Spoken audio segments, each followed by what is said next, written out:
Let's begin. Assalamu alaikum wa rahmatullahi wa barakatuh once again, everyone who's joined just now. Today's topic is a very crucial topic of discussion. It's about languages and how we can develop language or communication skills in general in our young children. This has been a really, a point of discussion for me as well with whoever I meet. We do focus on languages like English and Arabic in homeschooling circles, I guess. But we tend to ignore our mother tongue, which is Urdu or whichever mother tongue we have, and that is something that I feel is missing among homeschooling communities. Maybe I'm wrong. I hope I'm wrong, but that's what I've noticed. That's why we chose this topic: why and how to improve a mother tongue, and why it's important to be fluent in a mother tongue. In different communities, whenever they move abroad, or they, even within the country, when they move, uh, they tend to, like Chinese people or other countries, they tend to keep their language like wherever they are. But in India, unfortunately, or Indians tend to ignore their mother tongue, and they accept the language and the culture of the host country. So that is something that we've noticed abroad as well, as you might have seen. And for example, like Yahudis, so they they didn't have a country for very long. For thousands of years, they didn't have a country, but they still managed to keep their language Hebrew. And whenever they had the power, when they occupied Philistine, they managed to get the language back again, as alive as before. So that's what language does. It holds the culture, I think, and that is something that we need to understand as well. So right now, if you see in Israel, everything is in Hebrew. The medical college is in Hebrew. The engineering is in Hebrew. Everything that they do is in Hebrew. And in China as well, everything that they study, everything that they do is in Chinese. But that's not the case in India. In India, we tend to give English more importance. So that is the main topic of discussion, and besides that, also how language develops communication skills in general, cognitive development in general. Like for me as well, if I have to speak about this topic, like use cognitive development word in English, in Urdu, that would be difficult for me to translate. So even for me, I have to like go to English to explain these things. So that is quite unfortunate for me as well, and I like to improve my Urdu as well. I managed to learn reading Urdu. I can read Urdu. I do use like basic Urdu words, but I'm definitely not fluent in it. So our host today is Nasir Bhai, Sayyid Nasiruddin Haider Sahab from Aurangabad. He has been with the community for quite some time now, and he knows what discussions we do and what is the aim of our group and the community in general. So this particular webinar or the session is not just for our group. We've shared it all over. I've requested everyone to share it within other uh, groups as well, and within family and friends as well, so that more and more people try to benefit from this session. So Nasir bhai, I'll uh, let you take over. Please introduce yourself, and then we can begin. Thank you. Assalamu alaikum wa rahmatullahi wa barakatuh. If I can just get a quick audio check from our participants. Am I clearly audible? Yes, yes. Okay. Also, I would request everyone to full screen my screen. Okay. And Ayaz, if you could pin my Yeah, screen. pinned it. I've Yeah. pinned it. Yes. इनके Also, अलावा just a quick survey, like how many people are homeschooling. Just thumbs up, maybe. How many people are actively homeschooling right now among us? Okay, a few. Okay, a few of those. And how many people have young children, like under 7 age, maybe?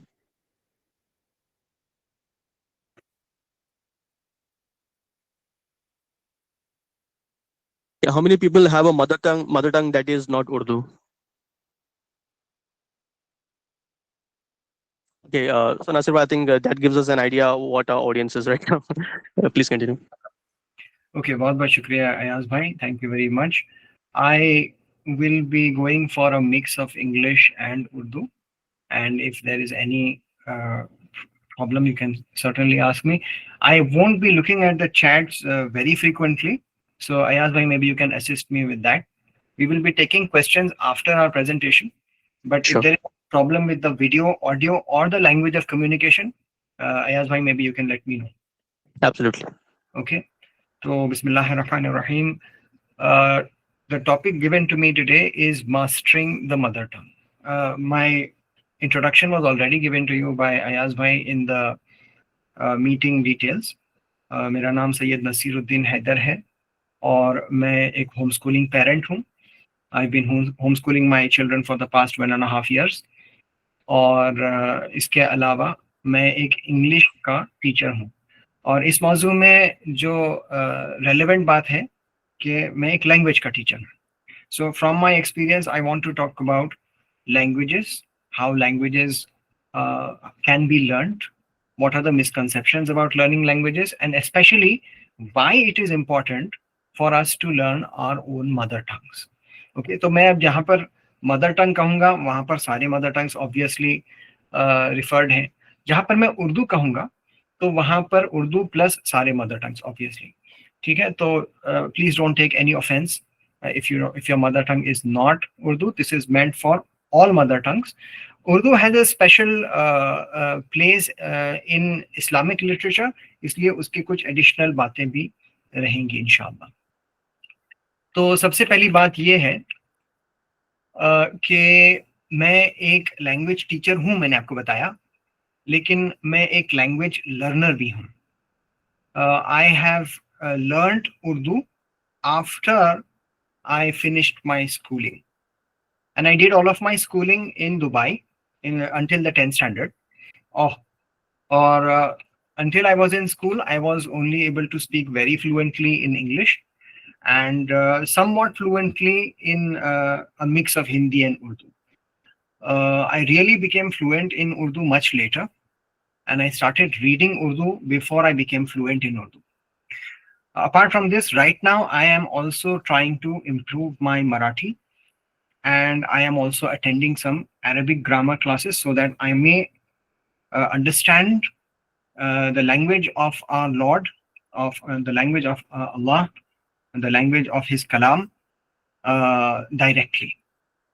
Which is not to say that I have become a mufassir. I'm still a student and I'm learning. Right. So ये जो तीन मेरे identities हैं, a language learner, language teacher, or homeschooling parent. These three identities are informing this presentation today. These are the things that are going to influence this discussion for today, which I am presenting to you. Okay, please let me just join from a second device so that I can have a look at the chats.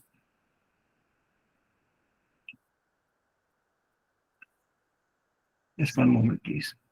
Thank you for your patience. Okay.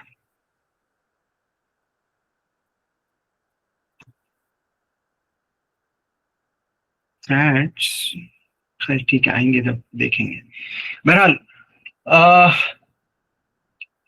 Indian Muslims के लिए एक special challenge है, and the challenge is that we don't have state support, or we don't have the kind of state support that we should be having.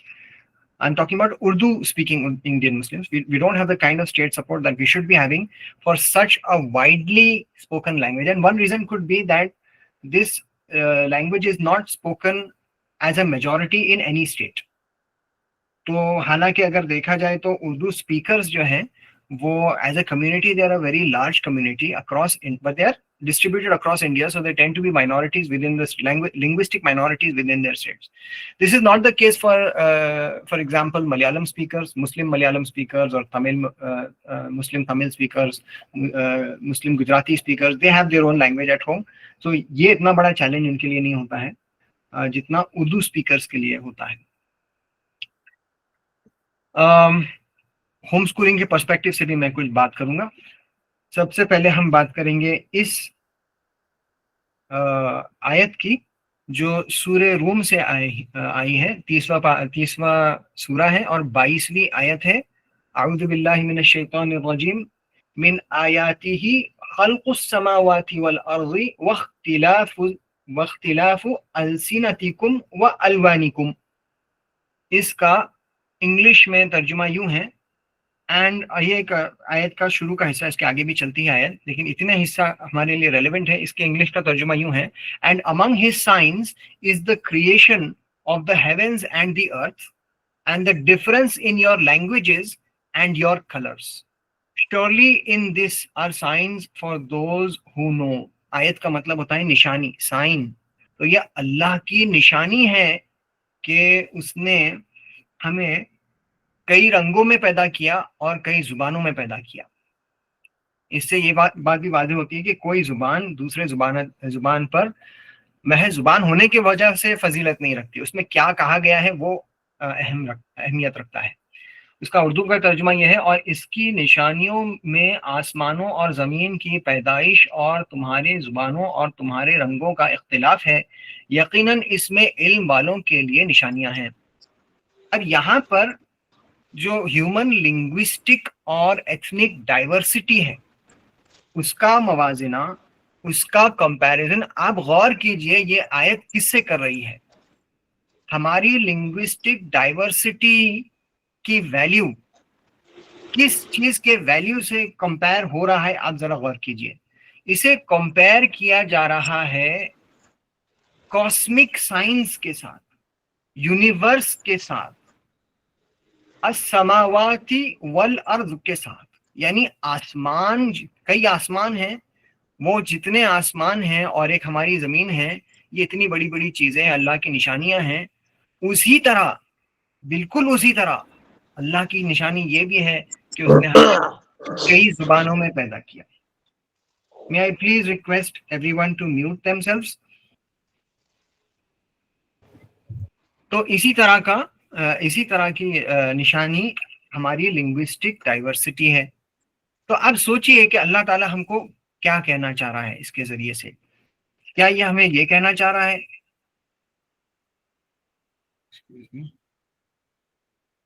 again may I please request everybody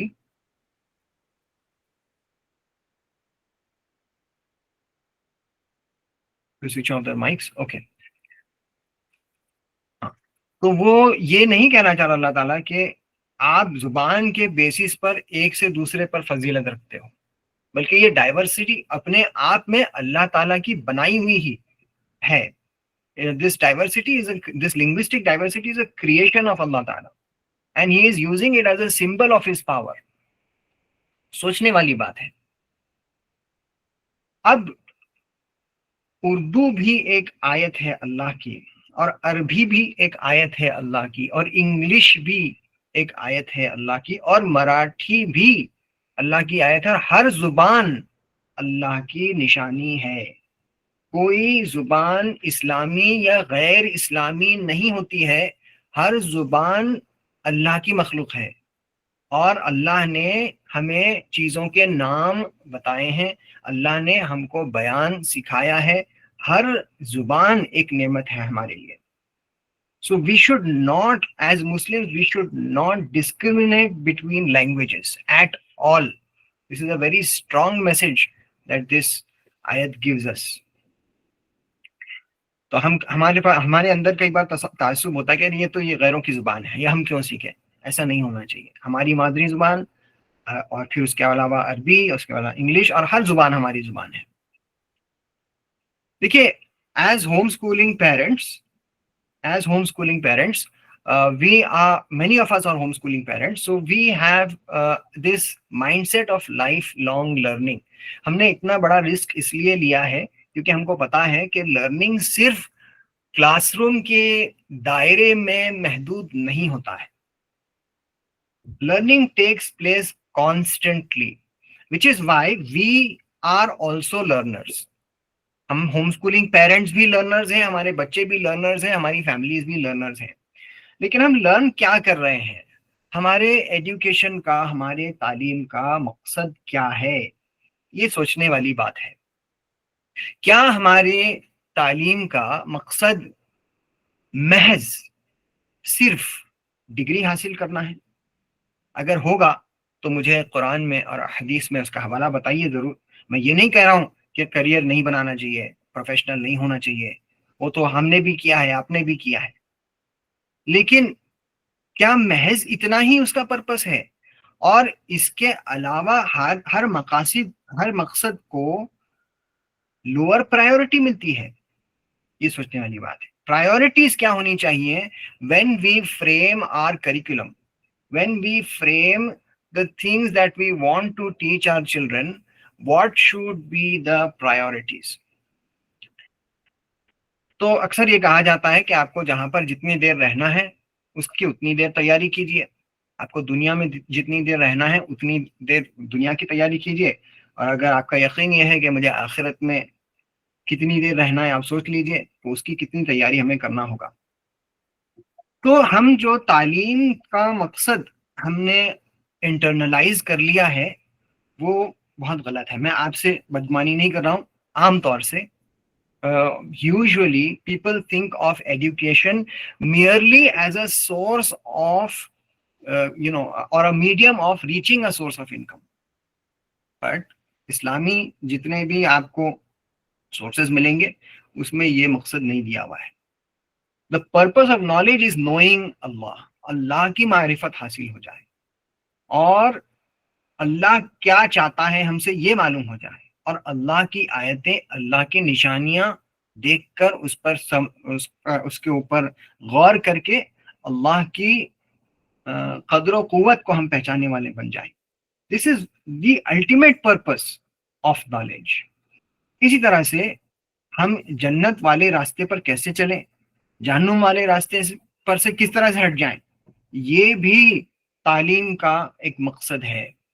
और इसी तरह से कुरान और सुन्नत की तालीम हम हासिल करके अपनी जिंदगियों को कैसे सुधारें, कैसे संवारें, how can we improve our lives so that we do what Allah wants us to do. All of these are purposes of knowledge. इसी तरह से नॉलेज के अलावा इंटेंशन और एक्शन भी बहुत अहम होता है। देखिए, हमने हम जो है स्कॉलर होते हैं, स्टूडेंट होते हैं, लिसनर होते हैं, नॉलेज लवर्स होते हैं, इनमें से कोई ना कोई रोल हमारा जिंदगी भर होना चाहिए। इट शुड नॉट बी कि हमने डिग्री हासिल कर ली, प्रोफेशन में चले गए और फिर हमने सारी लर्निंग को स्टॉप कर दिया, हम और कुछ अब नहीं सीखना चाहते। This should not be the intention of any good Muslim, and may Allah grant all of us His favor by making us lifelong learners. हमारी नीयत ये होनी चाहिए कि हम लाइफ लॉन्ग लर्नर्स हों।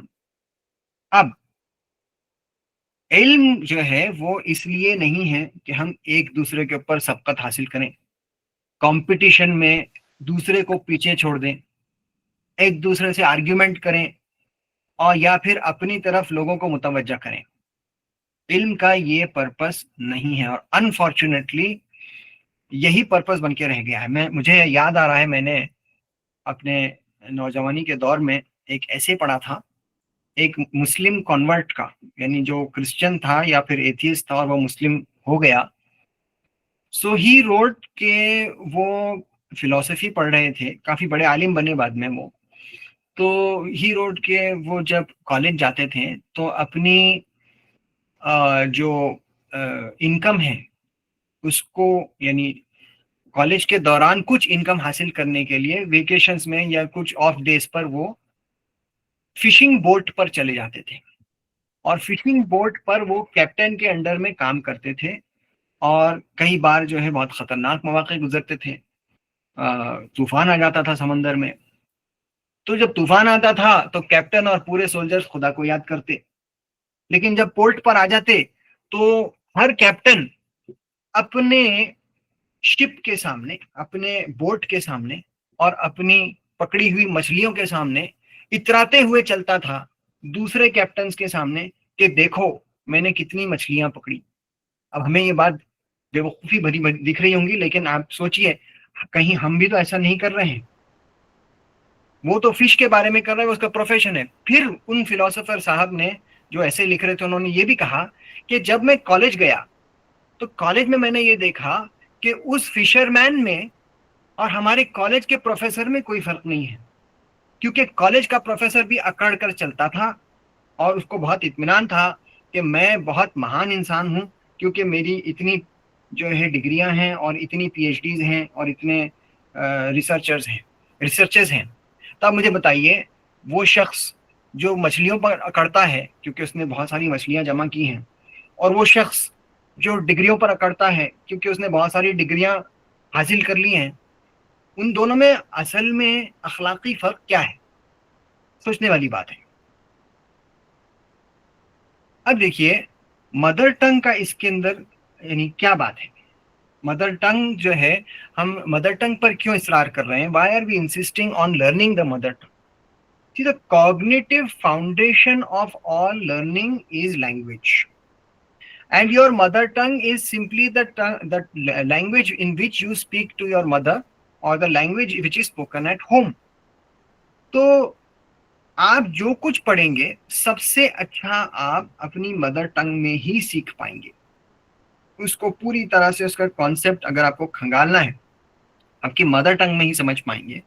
आपको पता होगा कि कई बार जो हमारी नीट और जेई और इस तरह की क्लासेस होती हैं, तो हालांकि मैक्सिमम बच्चे इंग्लिश मीडियम के होते हैं, लेकिन मैक्सिमम पढ़ाई लोकल लैंग्वेज में हो रही होती है। उसकी क्या वजह है?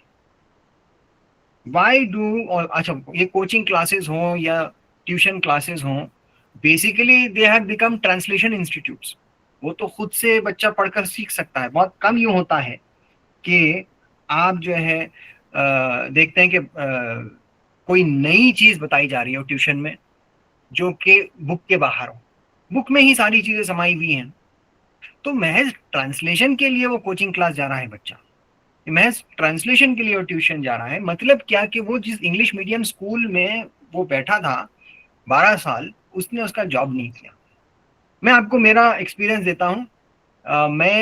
देखिए, मेरा जो है क्वालिफिकेशन आपके सामने है। मैं इंग्लिश का टीचर हूँ। मैं कुछ अरसा इंग्लिश इंजीनियरिंग कॉलेज में भी था, और आई लाइक टू से, like many great people, Steve jobs and Bill Gates, I am also an engineering drop out. लेकिन ऐसी बात नहीं है। इंजीनियरिंग मैंने ड्रॉप आउट तो किया, लेकिन जब तक मैं इंजीनियरिंग किया मुझे बहुत ज़्यादा जो इंटरेस्ट था वो रेफरेंस बुक्स में था। लेकिन हमारे क्लासमेट्स भी और हमारे कॉलेज के प्रोफेसर्स भी ये कहते थे, अरे वो रेफरेंस बुक मत पढ़ो, don't read that book by a foreign author because the English is very difficult, you will not understand it. Read a book by a local author. अब वो लोकल ऑथर की इंग्लिश इतनी गुलाबी होती थी कि अब पहले से मुझे इंग्लिश का शगफ था, तो वो लोकल ऑथर की इंग्लिश पढ़ते पढ़ते मैं पहले उसकी ग्रामेटिकल उसमें ही घुस जाता था। ग्रामेटिकल और वोकेबलरी के जो पूरे उसके यूजेज होती थी, तो मैं डिस्ट्रैक्ट हो जाता था लेसन से। तो मुझे रेफरेंस बुक ही पसंद आती थी। और किसी भी सब्जेक्ट में आप देखेंगे कि रेफरेंस बुक पढ़ना चाहिए, उसमें इन डेप्थ नॉलेज मिलता है। लेकिन आपकी स्कूल ने आपको उस लायक नहीं बनाया कि आप रेफरेंस बुक पढ़ पाए। तो फिर ये आपके मीडियम ऑफ इंस्ट्रक्शन को बदल के क्या मतलब है? इसी तरह से आप जो है देखेंगे, when children learn in their own mother tongue, and I am not just talking about academics, if you want to explain something to a child and until the age of 3 or 4 or 5 years he has only heard one language, will it not be easier for you to address him in that language?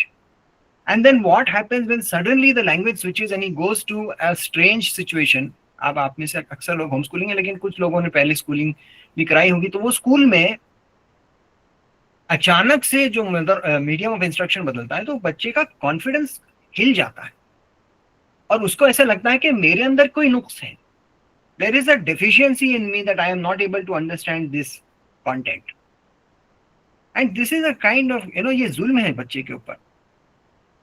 then long term success भी इसी से आता है कि आपका base strong हो। मैं ये हरगिज नहीं कह रहा हूं कि मैं आप इंग्लिश मत पढ़िए या और कोई जो जुबान मत पढ़िए या अरबी मत पढ़िए। मैं तो कह रहा हूं कि हर जुबान पढ़िए, लेकिन आपका सीक्वेंस डिफाइन कीजिए। Learn your mother tongue first and create depth of knowledge in that tongue, and then learn every other tongue. Learn all the languages that you want to learn. Teach your children every language, but first teach them their mother tongue, whether it is Urdu or any other language. They should know their language first, and that will be a kind of guarantor for their long term success. ये जो college में पहुंचेंगे वो, तो उन्हें समझ में आएगा जो डिफिकल्ट टर्मिनोलॉजी इंग्लिश में है वो समझ में आएगी, because they have that vocabulary in their own mother tongue and then they have developed it in English also.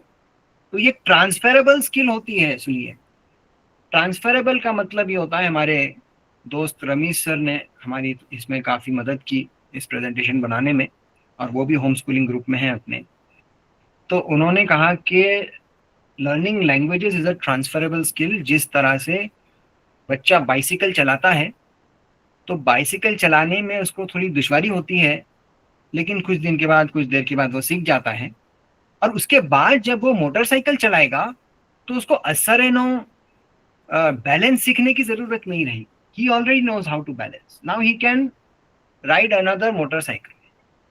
तो इसी तरह से लैंग्वेज होता है, that when a child learns his mother tongue strongly, then he can start learning any other language and he can do it much quicker than others. नहीं तो क्या होता है कि यहाँ पर भी वो डगमग है, वहाँ पर भी वो डगमग है. And from my experience as a language teacher, I can tell you that there are so many children who have completed their schooling in English, and they cannot speak in English and they cannot speak in their mother tongues also. ये बहुत अफसोस की बात होती है, and we don't want that for our children. इसी तरह से हमने अपने बच्चों को इंफीरियोरिटी कॉम्प्लेक्स में, एहसास कमतरी में नहीं डालनी चाहिए कि भाई आप जो इंग्लिश में ही बात करो, तो इंग्लिश जो है ये अच्छी चीज़ होती है और आप अपनी ज़ुबान में बात मत करो, क्योंकि आपकी ज़ुबान जो है किसी कदर कम है. हम इसको कहते नहीं हैं, लेकिन हम करके दिखाते हैं. तो वो अपनी ज़ुबान में बात करता है तो मुझे डांटते हैं, हालांकि वो सीखना ही चाह रहा है, हमसे बात ही करना चाह रहा है. और जब वो इंग्लिश में बात करता है, चाहे वो रटी हुई बात क्यों ना हो, कोई ऐसी पोएम क्यों ना हो जो पढ़ रहा हो जो उसको समझती भी नहीं है, हम बहुत खुश होते हैं, लोगों के सामने उसकी तारीफ़ करते हैं. क्या हमने अपने बच्चों की तारीफ किसी के सामने इसलिए की कि उसने अपनी मादरी ज़ुबान में, अपने मदर टंग में बहुत अच्छा ऐसे लिखा, बहुत अच्छी तकरीर की? We should think about it. What are the values that we are presenting to our children through our actions? So we have to give value to our mother tongue also. क्या होता है कि एक बच्चा 3 साल की उम्र में जो अपने घर में फ्लुएंटली बात करता है. अच्छा, आप लोगों में से जो लेट ज्वाइन हो रहे हैं उनके लिए मैं रिपीट करता हूँ, मेरे स्क्रीन को आप फुल स्क्रीन कर दीजिए तो मेरा प्रेजेंटेशन आपको पूरी तरह से दिखाई देगा. गूगल मीट पर अगर आप फ़ोन पर हैं तो वहाँ पर बॉटम राइट साइड में मेरे स्क्रीन के ऊपर स्क्वायर है, उसको आप क्लिक कीजिए तो फुल स्क्रीन हो जाएगा, मेरा प्रेजेंटेशन आपको दिखेगा. तो बहरहाल, जो बच्चा 3 साल की उम्र में बहुत नहीं, मतलब काफ़ी स्किल के साथ एक लैंग्वेज जानता है, he is fluent at home in that language, okay, whatever that language is, suddenly he is introduced to a new language exclusively. देखिए, नई लैंग्वेज पढ़ाना कोई बुरी बात नहीं है, पर exclusively you are addressing him in that language and you are insisting that he should not speak the language that he knows. तो वो 3 साल और 4 साल के बच्चे के ऊपर क्या इफेक्ट होता है और उसके लर्निंग प्रोसेस पर क्या इफेक्ट होता है, सोचने वाली बात है. और उसको एक डिस्कनेक्शन महसूस होता है, ना सिर्फ अपनी लैंग्वेज से बल्कि पूरे एकेडमिक प्रोसेस से.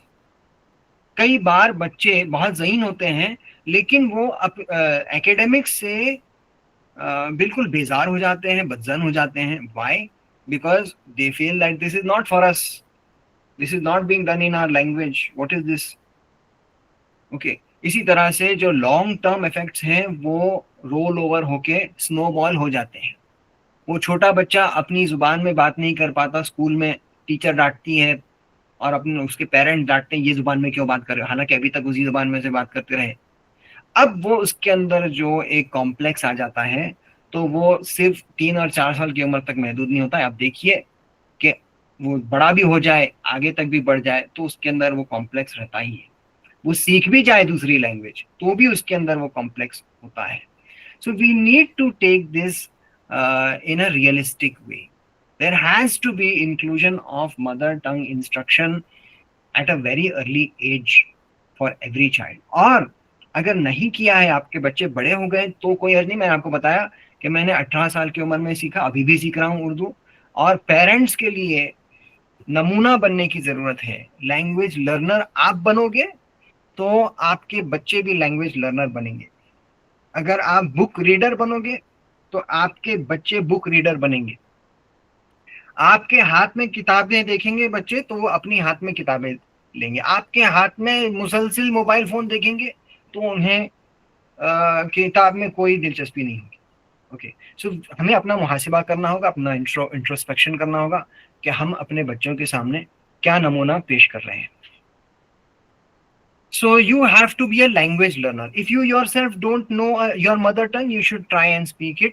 You should try and learn it, no matter what age you are, because there is no limit, there is no age limit to learning.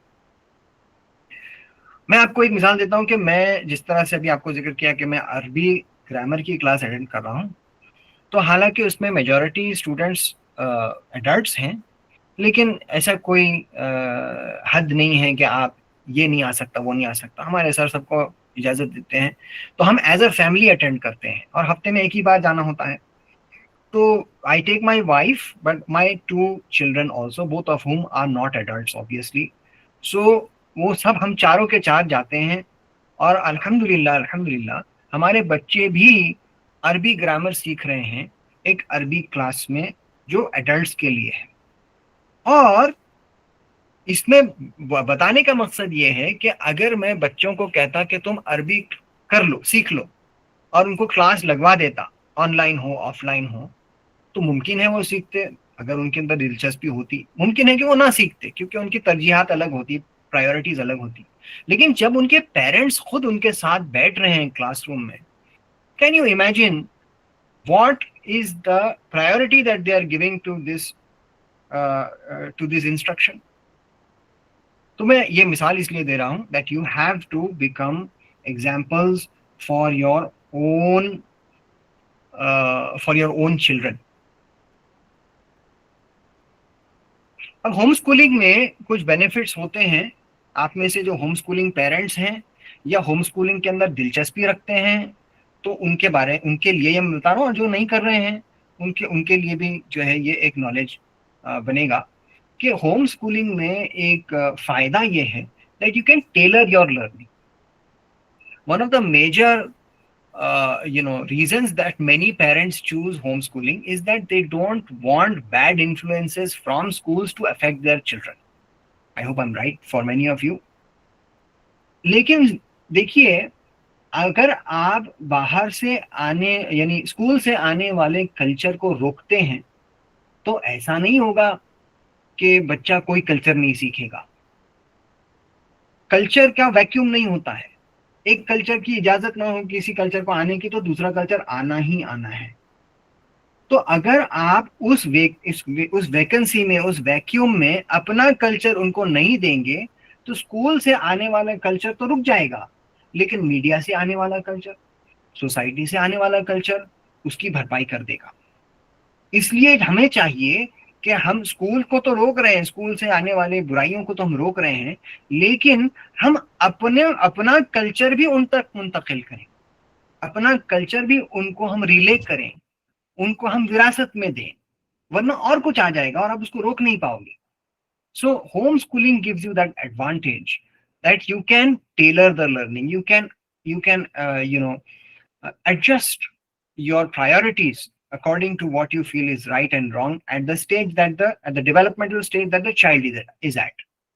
So you can customize education. It is not one size fits all, XXL size है, सब वही पहन रहे हैं, ढीला हो tight हो कुछ भी हो, नहीं, बल्कि वो एग्जैक्ट साइज, टेलर्ड साइज होता है। तो इंटीग्रेटेड लैंग्वेज यूज आप होम स्कूल में कर सकते हैं। मैं मराठी इसलिए कह रहा हूँ क्योंकि मैं महाराष्ट्र में हूँ और हम घर में मराठी नहीं बोलते, क्योंकि मैंने स्कूलिंग में कभी मराठी की ही नहीं। लेकिन मैं खुद कोशिश कर रहा हूँ कि मैं मराठी सीखूं, और इसी तरह से मैं बच्चों को इंशाल्लाह अज जल्द मराठी का ट्यूटर लगाऊंगा। उर्दू का ट्यूटर तो मैं अल्हम्दुलिल्लाह उनको लगा चुका हूँ। और इंग्लिश वो क्योंकि पहले स्कूल में जाते थे तो इंग्लिश से वो पहले से ही किसी दर्जे में they are familiar with English. देखिए, हमें उर्दू यानी उर्दू हो या आपकी मदर टंग जो भी हो, उसे सीखने में क्या फायदा होगा। Home schooling empowers families to build connections within their community, facilitating real life language practice through local interactions, cultural events, collaborative learning experiences। आप मुझे बताइए कि आपके मस्जिद में कौन से जुबान में बयान होता है। जुमा का बयान, यानी जो आमतौर से हिंदुस्तान में ये बात मुरव्विज है कि खुतबे के पहले कोई ना कोई बयान होता है लोकल लैंग्वेज में, आमतौर से उर्दू में होता है। इसी तरह से निकाह का खुतबा जो है वो मुख्तसर अरबी में दिया जाता है, लेकिन उसके पहले भी कुछ बात होती है। इसी तरह से आपके आने जाने वालों के रिश्तेदारों के यहाँ कौन सी बात होती है, खुशी में गम में कौन से जुबान में बात इस्तेमाल होती है। तो आप सोचिए, अगर आपने अपने बच्चों को उस जुबान से दूर रखा तो वो ये सारी चीजें समझेंगे कैसे। व्हेन दे विल, अब देखिए, होम स्कूलिंग का एक पर्पस बहुत बड़ा ये बताया जाता है होम स्कूलर्स के जरिए से कि हमारे बच्चे 10 साल तक जुमा की नमाज ही नहीं पढ़ते, तो हमने होम स्कूलिंग कराई और हमने उनको जुमा की नमाज में भेजा। लेकिन वो जुमा की नमाज में बैठ के जो बयान कहा जा रहा है उसको समझ में ही नहीं आ रहा उसे, तो फिर क्या हासिल हुआ। नो डाउट जुमा का अपनी नमाज का अपनी एक अहमियत है, लेकिन वहां पर यह इज्तिमाई अमल है और वो बयान सुनकर बच्चे की तरबियत हो रही है और वो समझ में नहीं आ रही उसको। तो आप मुझे बताइए कि is that not a loss, that your child is unable to understand what is being said in the masjid, what is being said in different kinds of gatherings of Muslims.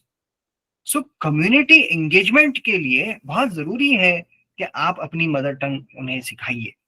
और इसी तरह से आपके न्यूज़पेपर्स हैं, मैगजीन्स हैं आपके local language में, तो आपके लोकल लेवल पे जो आपकी मुस्लिम कम्युनिटी के इवेंट्स हो रहे हैं, चाहे बच्चों के कॉम्पिटिशन्स हों, चाहे कल्चरल और रिलीजियस और लिटरेरी इवेंट्स हों, ये आमतौर से मीडिया में कवर नहीं होते हैं। ये आपको आपके उर्दू न्यूज़पेपर में या लोकल लैंग्वेज के मुस्लिम रन न्यूज़पेपर में ही मिलेगा। और अगर आप अपनी जुबान नहीं सीखते और अपने बच्चों को जुबान नहीं सिखाते, तो उस पूरी दुनिया के और आपके बीच में एक पर्दा है जो कभी नहीं खुलेगा। You will not know that there is a world outside your world. You will only be dominated by the dominant culture of our society. In most places, Muslims are minorities in India. So whatever is the dominant culture, we will feel that this is the real culture. As adults, we might not feel that, but the children will feel that. तो उस वजह से जरूरी है कि आप अपने local community के साथ कनेक्ट होने के लिए अपनी लैंग्वेज बच्चों को सिखाएं। मेरी लैंग्वेज जर्नी के बारे में मैं आपके सामने कुछ अर्ज करना चाह रहा हूं, not to show off but to tell you that this can be done, this has been done not just by me but by many people. I told you that I grew up abroad. I grew up in fact, Dubai in the UAE. I did all of my schooling in the Gulf until the 10th standard. And Alhamdulillah, I was the best in English throughout my school. And especially in high school, I got every prize in English, in debates, in elocutions, and essay writing. And हर किस्म की चीज में मैं आगे भी बढ़ता था खुद से सेल्फ मोटिवेटेडली, और जो है मुझे प्राइज भी मिलता था। और मैं ये ऐसी स्कूल के बारे में बात कर रहा हूँ दुबई की, जो दुबई की सेकंड ओल्डेस्ट इंडियन स्कूल है, सेकंड लार्जेस्ट स्कूल है दुबई की। और मेरे जमाने में जब मैं स्कूल में था, उस जमाने में एक क्लास में 30 बच्चे और 10 सेक्शन होते थे, तो जुमला 300 बच्चों में मैं टॉपर रहता था इंग्लिश में। Now I am telling you this, और ये दुबई की इंग्लिश की बात चल रही है। The English was of a very high standard. मैं ये इसलिए बता रहा हूँ क्योंकि I was always motivated to learn language, and alhamdulillah that Allah gave me this opportunity to learn at a very good school, and he made my parents एक सबब बनाया उन्होंने मेरे वालिदैन को कि मुझे ऐसी तालीम मिले। और मैं ये बिल्कुल नाशुक्री नहीं कर रहा हूँ कि अंग्रेजी नहीं सीखनी चाहिए, बिल्कुल सीखनी चाहिए, मुझे बहुत फायदा हुआ मुझे पर्सनल लाइफ में, प्रोफेशनल लाइफ में। लेकिन यहाँ इंडिया आने के बाद मुझे एक एहसास हुआ कि मेरे इल्म में एक नुक्स है। A lot of my knowledge has a shortfall because I do not know my mother tongue, or I do not know it as much as I should know. तो फिर मैंने उर्दू पढ़ना सीखा, और बहुत आसानी से पढ़ना सीखा क्योंकि मैं उर्दू का पेपर आता था हमारे यहाँ, तो मैं नाश्ता करते करते उर्दू का पेपर बाजू में रखता था, पढ़ लेता था, सामने अम्मी रहते थे बैठे हुए, कोई एक लफ्ज समझ में नहीं आया तो अम्मी से पूछ लेता था इसका क्या मतलब है, और अम्मी बता देते थे। भाई मदर टंग का मतलब क्या है? मैंने आज जो मैंने इस प्रेजेंटेशन के लिए जो रिसर्च किया उसमें एक बहुत अजीब बात मुझे समझ में आई कि हुजूर सल्लल्लाहु अलैहि वसल्लम ने जो हमें कहा कि तुम सिला रहमी करो अपने रिश्तेदारों के साथ, मतलब connect with your relatives, keep your relation strong, एक इंटरप्रिटेशन उसका ये भी है कि आप अपनी जुबान सीखिए। अपनी मादरी जुबान सीखना सिला रहमी के मुतरादिफ है। When you learn your mother tongue, you connect with your community and your relatives and your parents and your grandparents. How else will you communicate with them if not in your mother tongue? अब ये मुमकिन है कि आपके कुछ parents, आप में से कुछ के पेरेंट्स होंगे जो इंग्लिश में बात करते हैं, बहरहाल लेकिन ग्रैंड पेरेंट्स तो अक्सर अब आपकी मदर टंग में ही बात कर रहे होंगे, और क्यों ना हम वो विरासत हमारे बच्चों तक भी पहुंचाएं। तो I learn Urdu by reading the headlines first, क्योंकि वो बारीक जो उर्दू होती थी, हालांकि मैं अरबी फॉन्ट पढ़ लेता था, लेकिन वो बारीक उर्दू पढ़ना मुझे बहुत थकील होता था, थकील जाता था, और वो मतलब बहुत हैवी हो जाता था वो, तो मैं बड़े फॉन्ट्स पढ़ता था। और बड़े फॉन्ट्स पढ़ने के बाद मुझे जब उसकी आदत हुई तो छोटे फॉन्ट्स भी मैंने पढ़ना शुरू किया, और अभी अल्हम्दुलिल्लाह रवानी से यानी फ्लुएंसी से मैं उर्दू पढ़ लेता हूँ।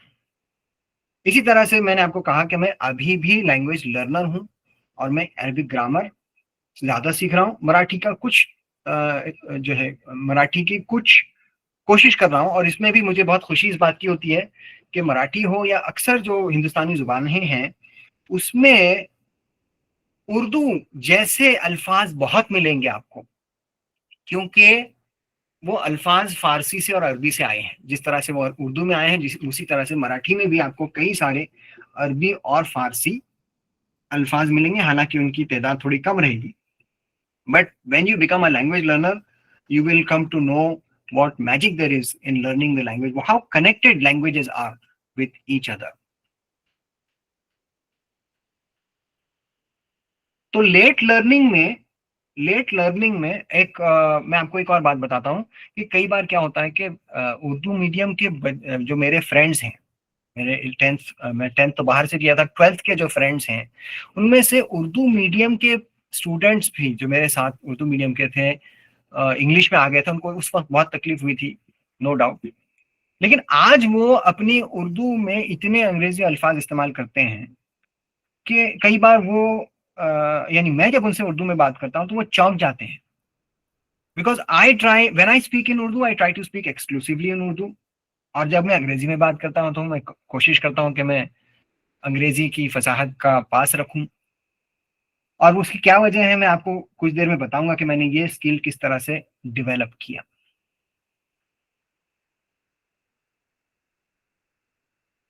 देखिए, एज एन इंग्लिश टीचर और as a language teacher, I want to explore some myths over here. Myth number 1 कि इंग्लिश मीडियम में बच्चे के पढ़ने से उसे इंग्लिश आ जाएगी। This is a myth. जरूरी नहीं है, कोई जरूरी बात, अच्छी स्कूल में भी पढ़ने से शायद उसको इंग्लिश नहीं आएगी, ठीक है, मैं ये नहीं कह रहा हूं कि बिल्कुल नहीं आएगी, लेकिन इसकी कोई गारंटी नहीं है कि वो आएगी। So English medium students often seem fluent but many lack true conversational skills. अच्छा, जो फ्लुएंट भी होता है ना, उसके उसकी बात में वजन नहीं होता है, वो उसकी वोकैबुलरी या उसके थॉट्स वैसे नहीं होते हैं, जैसे एक नेटिव स्पीकर के होते हैं। तो बात तो बहुत अच्छी कर लेगा, फर बात करेगा, लेकिन उसको थोड़ी भी कॉम्प्लेक्स बात अगर आप पूछो, आइडियोलॉजिकल, फिलोसॉफिकल, रिलीजियस, कोई भी बात पूछो, अब उसको पूछो differentiate between materialism and consumerism, तो वो नहीं कह पाएगा, क्योंकि उसको मालूम ही नहीं है क्या चीज है, या मालूम भी है तो एक्सप्लेन नहीं कर पाता है। सो ये सरफेस प्रोफिशिएंसी, बहुत सतही इनकी प्रोफिशिएंसी, इनकी एक्सपर्टीज होती है। और ये हर इंग्लिश मीडियम के बच्चे के बारे में नहीं कह रहा हूं मैं, आमतौर की बात कर रहा हूँ। बहुत एलिट स्कूल्स की बात अलग होती है कि उनके वालिदैन भी और उनके ग्रैंड पेरेंट्स भी इंग्लिश ही पढ़े हुए हैं, तो यूं हो जाता है कि फिर उनकी मदर टंग ही एक लिहाज से इंग्लिश हो जाती है। लेकिन आमतौर से मुस्लिम हाउस होल्ड में ये बात नहीं होती है। इस वजह से इंग्लिश मीडियम स्कूल्स के पढ़े हुए बच्चे ना इंग्लिश में बोल पाते हैं, ना अंग्रेज, ना उर्दू में बोल पाते हैं। दूसरा जो मिथ है, many believe that speaking mother tongue at home harms English skills. आपको पता होगा, शायद अपने एक्सपीरियंस भी क्या होगा, कि कई सारे स्कूल्स में फाइन किया जाता था अगर आप इंग्लिश के अलावा कोई जुबान में बात की करते हैं। 5 रुपए या उससे पहले की पीढ़ी में 8 आने जो भी है, बच्चे से फाइन वसूल किया जाता था कि भाई तुम ये जुबान में मत बात करो, ताकि बच्चा मजबूर हो जाए कि वो अंग्रेजी में बात करे। भाई अगर इस तरह का अगर ये इफेक्टिव होता, तो फिर तो जो है हर कोई ये सीख जाता इंग्लिश। लेकिन this is not an effective strategy. Punishment is not an effective strategy. वो बच्चा तो छुप छुप के बात करेगा ना, आपके सामने क्यों बात करेगा, बात तो वही करेगा। सो it is incorrect to say that if you teach your mother tongue or you speak to your to your children in their mother tongue, they will not be able to develop English skills। ये सरासर गलत बात है। क्यों? आप मुझे बताइए, जो एंग्लोस्फीयर के जो 4-5 कंट्रीज है, यूएस है, यूके है, और ऑस्ट्रेलिया है, कनाडा है, आयरलैंड है, कुछ हद तक साउथ अफ्रीका है, यहाँ पर इंग्लिश मेजॉरिटी लैंग्वेज है। तो ये इनको एंग्लोस्फीयर कहा जाता है या एंग्लोफोन कहा जाता है कंट्रीज को। इसके अलावा जो भी हाई डेवलपमेंट इंडेक्स वाले कंट्रीज हैं, एचडीआई, मतलब बहुत ज्यादा एडवांस्ड कंट्रीज हैं। इंग्लिश कंट्रीज भी एडवांस है, लेकिन दूसरे इनके अलावा जो कंट्रीज है, जैसे फ्रांस है, इटली है, स्पेन है, जापान है, सिंगापुर है।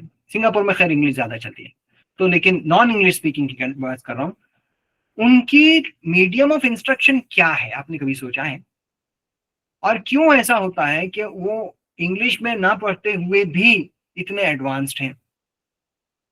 तो क्या वाकई ऐसी बात है कि वो आपकी मदर टंग सीखने से बच्चे कुछ नहीं कर पाएंगे लाइफ में? और वही मैं कह रहा हूँ कि दुनिया का सबसे और फेमसली सबसे यानी तरक्की याफ्ता एजुकेशनल सिस्टम फिनलैंड का है और स्कैंडिनेवियन कंट्रीज का है, और वहां पर तरजीह जो है मादरी जुबान को दी जाती है।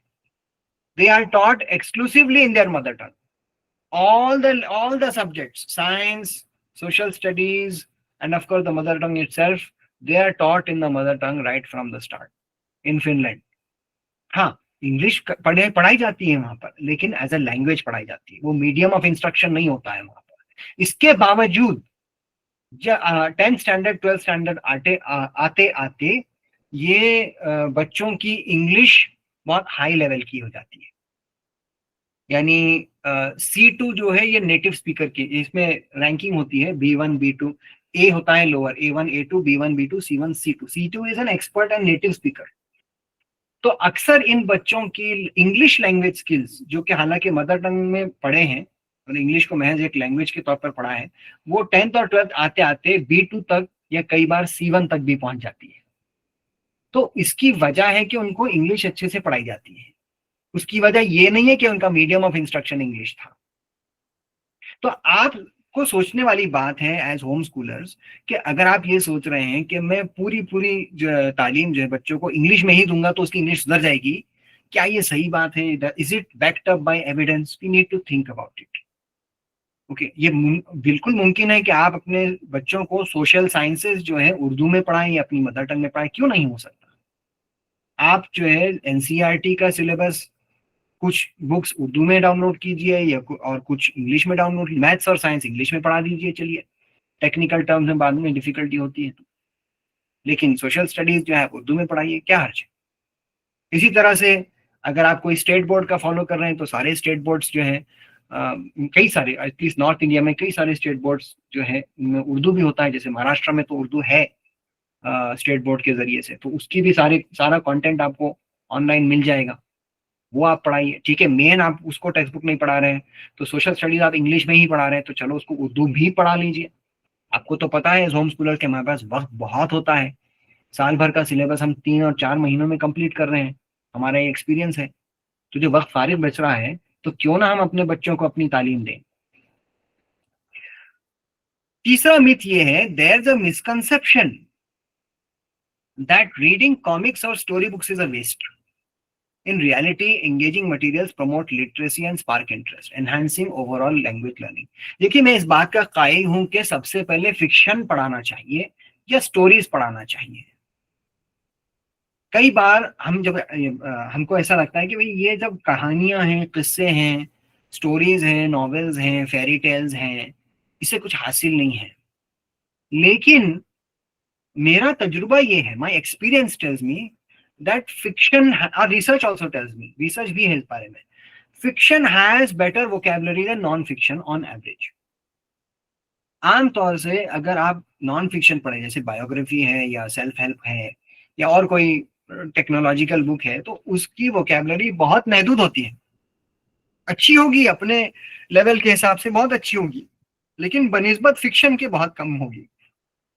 So you must insist that your children read fiction, so that, और fiction एज सच स्टोरीज वगैरह भी पढ़ सकते हैं, या फिर जो है, अब मैं इसको फिक्शन नहीं कहूँगा, फिक्शन के अलावा भी स्टोरीज होते हैं, जैसे कि क़िससुल अंबिया हैं जो कुरान से ली हुई हैं, तो ये भी आप अपनी जुबान में भी पढ़िए, इंग्लिश में भी पढ़िए।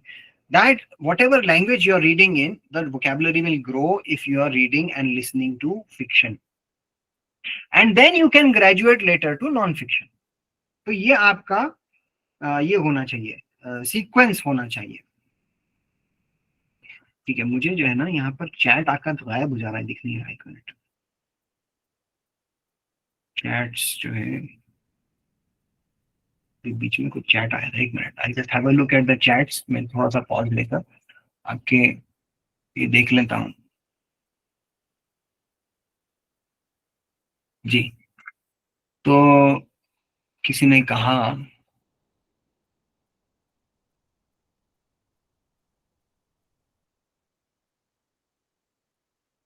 can we allow students to speak in their mother tongue as we are working in English medium schools?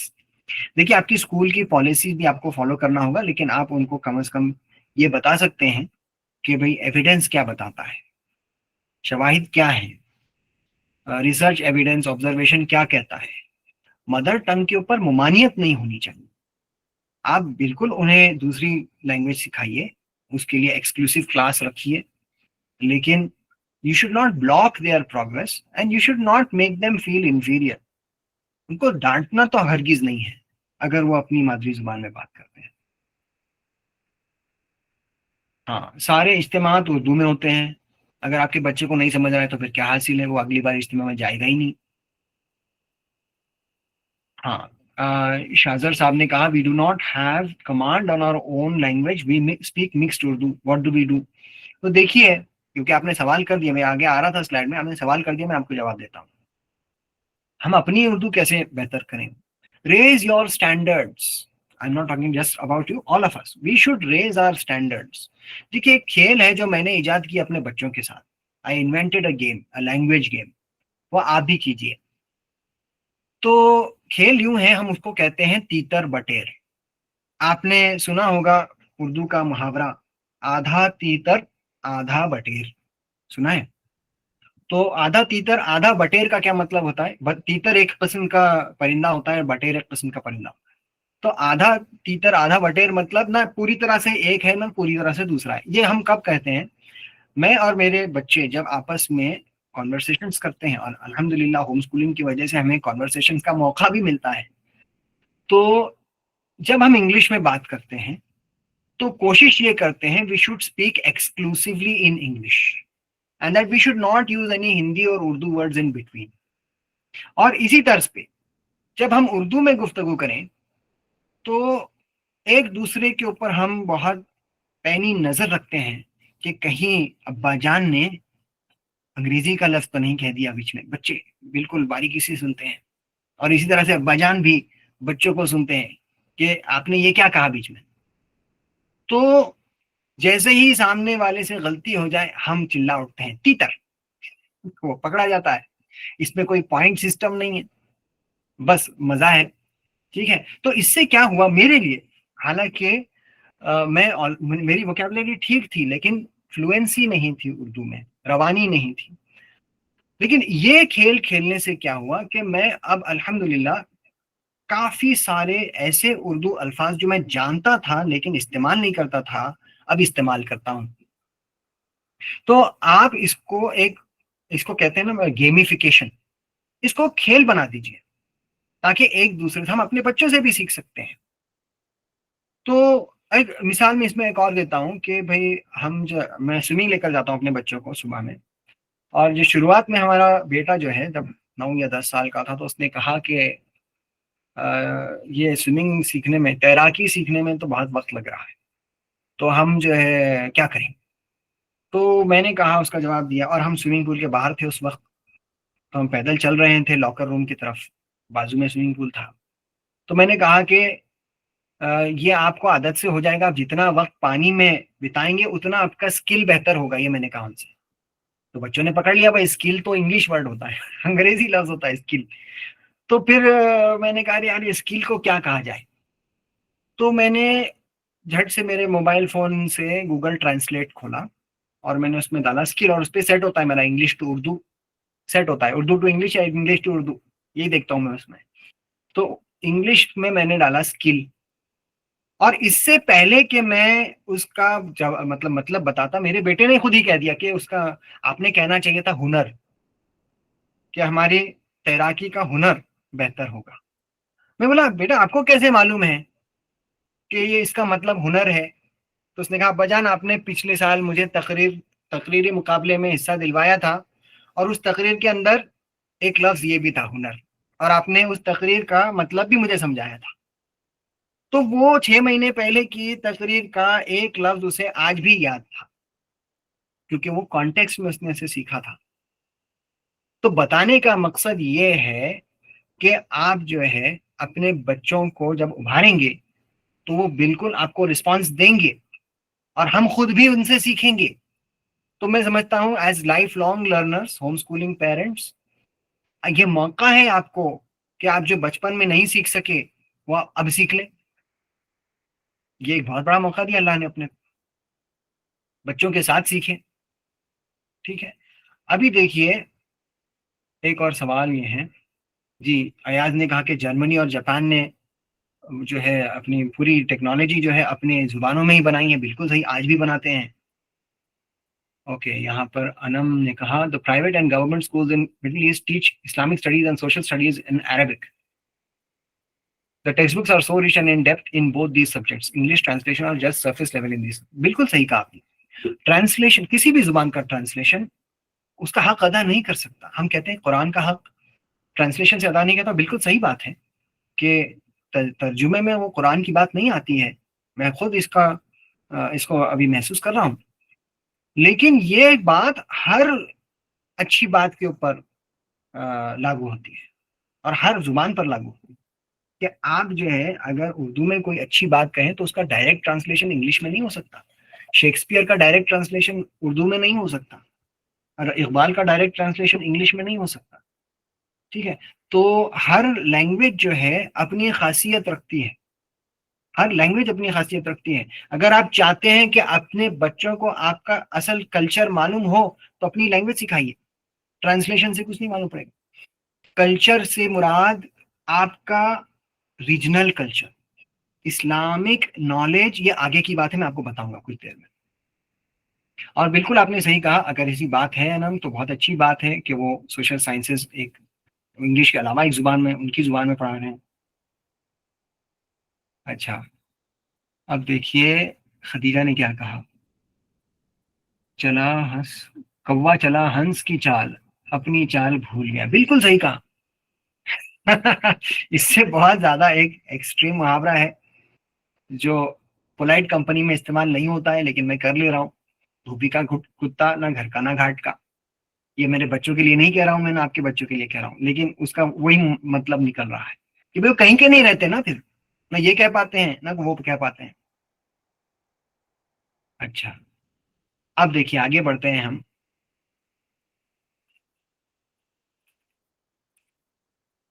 हाँ, तो मैंने जो है अपने बच्चों की उर्दू तालीम के लिए ट्यूटर्स को इंगेज किया।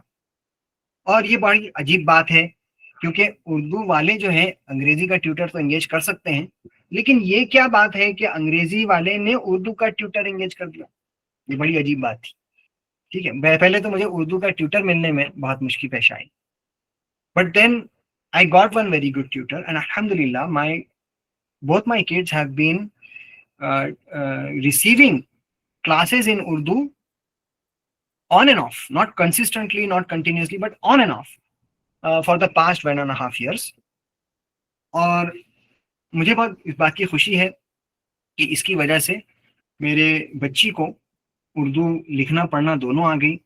She is 14 now and she has developed an interest in Urdu and Arabic calligraphy also. तो आप मुझे बताइए कि ये सारे हमारे फ़नून जो हैं, हमारे आर्ट्स है, इस्लामिक आर्ट्स, इनको कौन जिंदा करने वाला है और इन कौन कंटिन्यू करने वाला है? हमारे और आपके बच्चे नहीं करेंगे तो और कौन करे? बाहर से आके कोई करेगा। हमें ही इसको जिंदा रखना है। तो Farhat has a question, you have raised your hand. अस्सलाम वालेकुम। वालेकुम अस्सलाम। जी मैं ये कहना चाह रही थी कि जैसे सिंगापुर है तो वहाँ पे तो उन्होंने अपनी लैंग्वेज में ही उनके सारे कैरिकुलम्स हैं, उनकी अपनी लैंग्वेज में ही टेक्नोलॉजी हर एक चीज़ है। पर हम इंडियंस जो है हमारे पास ये सहूलियत नहीं है। हमारे बच्चे जब यूनिवर्सिटी जाएंगे तो उनको इंग्लिश में ही पढ़ाई करनी है, उनको बोर्ड्स की एग्जाम भी इंग्लिश में देनी है। हमारे यहाँ टेक्नोलॉजी वगैरह हर चीज़ जो है वो इंग्लिश में ही है। तो और देखा जाए तो जो छोटे बच्चे होते हैं जो पैदा होते हैं और 7 साल की उम्र तक और उससे ज्यादा की उम्र तक, हम कह सकते हैं 12 साल की उम्र तक, बच्चों को अगर हम 3-4 लैंग्वेज के साथ एक साथ एक्सपोजर दें तो वो 3-4 लैंग्वेज में महारत एक साथ हासिल कर सकते हैं, वो फ्लुएंटली बोल सकते हैं। मेरे ही फॉर एग्जाम्पल मेरे बच्चे हैं तो मैं अपने बच्चों से इंग्लिश में बातें करती हूँ, लेकिन घर के सारे लोग उर्दू में बातें करते हैं, तो मेरे बच्चे दोनों लैंग्वेज में फ्लुएंट है अल्हम्दुलिल्लाह। उससे फायदा ये हुआ, हाँ, जी और क्योंकि हमें कोई तीसरी लैंग्वेज नहीं आ रही थी तो हम नहीं सिखा पाए। अगर हमें तीसरी लैंग्वेज आ रही होती जैसे अरबी हो या फिर मराठी हो तो वो भी बच्चे फ्लुएंटली सीख लेते। तो उससे फायदा ये हुआ कि मैथमेटिक्स में उसे हम मुझे क्वेश्चंस समझाने की जरूरत नहीं पड़ती, वो आराम से क्वेश्चन समझता है, खुद से बनाता है। वो कोडिंग में बहुत अच्छा है माशाल्लाह से, क्योंकि कोडिंग कंप्यूटर में सब कुछ इंग्लिश में है, वो कोडिंग आराम से सब कुछ कर लेता है वो। और वो साइंस समझ लेता है, सारी चीजें वो खुद से करता है। मुझे एक असिस्टेंट देने की जरूरत नहीं होती कि तुम्हें इस चीज को ट्रांसलेट करना है फिर समझना है, फिर वो डबल मेहनत नहीं करने की जरूरत है। और उर्दू है, उर्दू के लिए टीचर आते हैं, मौलाना साहब, वो उर्दू पढ़ाते हैं, उनकी सीरत, बच्चों की तरबियत की किताब, सीरत की किताब सब उर्दू में है। तो इस तरीके से तो बच्चे दोनों लैंग्वेज में एक्सपर्ट हो रहे हैं। तो हम बच्चों को महरूम क्यों करें? मतलब हमें हमें हर हर लैंग्वेज में हो सके तो हमें दोनों लैंग्वेज में बच्चों को एक्सपर्ट बनाना है। और जी। बच्चों के अंदर इतनी कैपेसिटी है कि वो 3-4 लैंग्वेजेस सीख सकते हैं एक साथ, फ्लुएंटली बोल सकते हैं as a mother language, as a mother tongue. कह रहे हैं मैं इस बात से 100% सहमत हूँ। जी जी, एक ही बात, आपने शायद इब्तिदा से ये सेशन ज्वाइन नहीं किया। एकदम शुरुआत में ने जो बात कही, इसी बात से मैंने शुरू। हाँ, वो मैं तो आधे घंटे बाद आई हूँ, जी जी, मतलब आधे घंटे से सुन रही हूँ मैं आपको। आपकी बात से मैं बिल्कुल मुत्तफिक हूँ। और इसी बात से मैंने शुरुआत की इस सेशन का, कि भाई हर जुबान हमारी जुबान है। कोई जुबान मुसलमान नहीं होती और कोई जुबान गैर मुस्लिम नहीं होती। और ऐसा नहीं है कि हमने सिर्फ उर्दू सीखना है या फिर कोई ख़ास जुबान सीखना है, सिर्फ इंग्लिश सीखना है। हर जुबान हमें सीखना है। फाउंडेशन में मदर टंग होनी चाहिए। मदर टंग को हमने फरामोश नहीं करना चाहिए, भूलना नहीं चाहिए। जी जी, मैं ये भी कहना चाहूंगी कि मदर टंग जो है वो घर के सारे अफराद बोल रहे हैं, जी तो कोई एक बंदा होना चाहिए जो आपको इंग्लिश में भी बातें करे ताकि बच्चे दोनों में फ्लुएंट हो जाए। मैंने बहुत सारे पेरेंट्स को देखा है कि वो इंग्लिश में बहुत अच्छे होते हैं लेकिन उन्होंने इंग्लिश सिखाई नहीं होती है बच्चों को। अब बच्चे स्ट्रगल कर रहे होते हैं इंग्लिश बोलने के लिए। जी जी जी। उर्दू तो बहुत अच्छी तो बोल रहे हैं पर इंग्लिश के लिए स्ट्रगल कर रहे होते हैं, तो क्यों ना हम स्टार्टिंग से ही सारे लैंग्वेजेस के साथ उनको मतलब फेमिलियर कर दे। बिल्कुल बिल्कुल, क्योंकि ये पॉइंट हमारा ऑलरेडी ज्यादातर पार्टिसिपेंट्स के लिए कवर हो चुका है, तो टुवर्ड्स द क्वेश्चन राउंड हम और क्वेश्चंस लेंगे इसमें, ताकि हमारा ये प्रेजेंटेशन खत्म हो जाए और फिर हम आपसे और डिस्कस कर पाएंगे। क्योंकि आप जो पॉइंट्स कह रहे हैं उसमें कोई भी पॉइंट ऐसा नहीं है जिससे मैं गैर मुत्तफिक हूँ। I agree with every point that you are saying. दूसरी बात ये, आपने जो दो बातें कही, पहली बात तो आपने ये कही कि दूसरे कंट्रीज में जो टेक्नोलॉजी होती है वो उनकी अपनी जुबान में होती है, तो ये हमेशा सही नहीं होता। मिसाल के तौर पे सिंगापुर में अक्सर जो लोग हैं वो चाइनीज लैंग्वेज बात करते हैं घर में, और इसी उसके बाद इंडियंस हैं जो उनमें से ज़्यादातर तमिल बात करते हैं, और उसके अलावा फिर मलय और इंडोनेशियन बात करने वाले भी कुछ लोग हैं वहाँ पर, लेकिन उनकी हायर स्टडीज इंग्लिश में होती है। ये पहला नुकता है। इसी तरह से जर्मनी में भी आप देखेंगे कि हालांकि पूरी स्कूलिंग सिस्टम उनका जर्मन में होता है, लेकिन उनमें कॉलेजेस में कुछ कॉलेजेस जर्मन में होते हैं टेक्नोलॉजी के, और कुछ कॉलेजेस टेक्नोलॉजी के इंग्लिश में भी होते हैं, जहाँ पर हमारे इंडियन बच्चे जा रहे हैं फ्री में, यानी ट्यूशन फ्री होता है ना वहाँ पर, तो वहाँ पर पढ़ना जा रहे हैं। तो अब मैं क्योंकि उसी फील्ड से रिलेटेड हूँ, मैं IIT टोफल पढ़ाता हूँ, तो मेरा तजुर्बा यही है कि फ्रांस में भी, जो कि इतना ज्यादा बजिद है कि हम तो फ्रेंच में ही बात करेंगे, फिर फ्रांस में भी अंग्रेजी में हायर एजुकेशन मिलती है, इटली में भी मिलती है। ठीक है, the point I am making is के mother tongue is not an impediment to learning at a higher stage. You can certainly learn in the mother tongue, and you can learn in every tongue in your lower classes. But if you learn exclusively in the mother tongue in your lower classes, even then it will not be an obstruction for you, for your child, to learn technology or any kind of subject in their higher classes. Okay? So that is the point I'm trying to make. Okay, अब हम आगे बढ़ते हैं थोड़ा जल्दी जल्दी।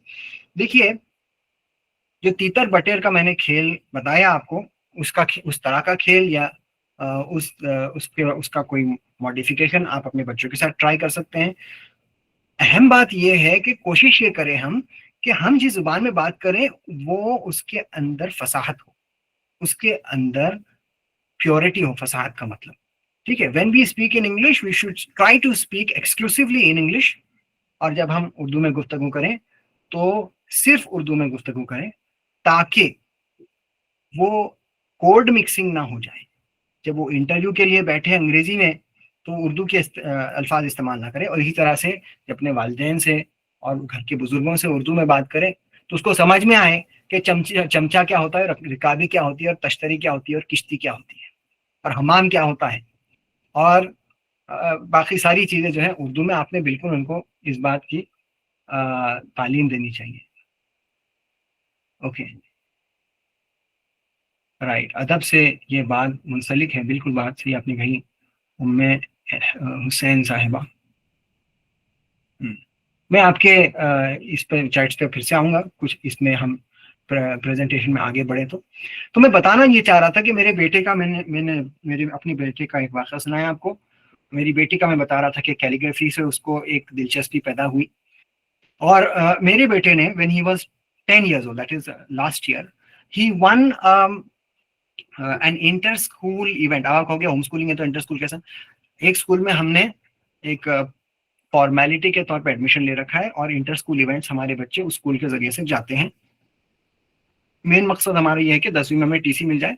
हालांकि इसकी गुंजाइश है कि NIOS के जरिए से और 17 नंबर के फॉर्म के जरिए से हमको 10वीं का सर्टिफिकेट मिल सकता है, लेकिन मेरे कई सारे बुरे तजुर्बात रहे हैं मेरे अपने एजुकेशनल करियर में और अपनी बहन के करियर में, इस वजह से मैंने वो रिस्क लेना मुनासिब नहीं समझा। On paper they are still conventional schoolers.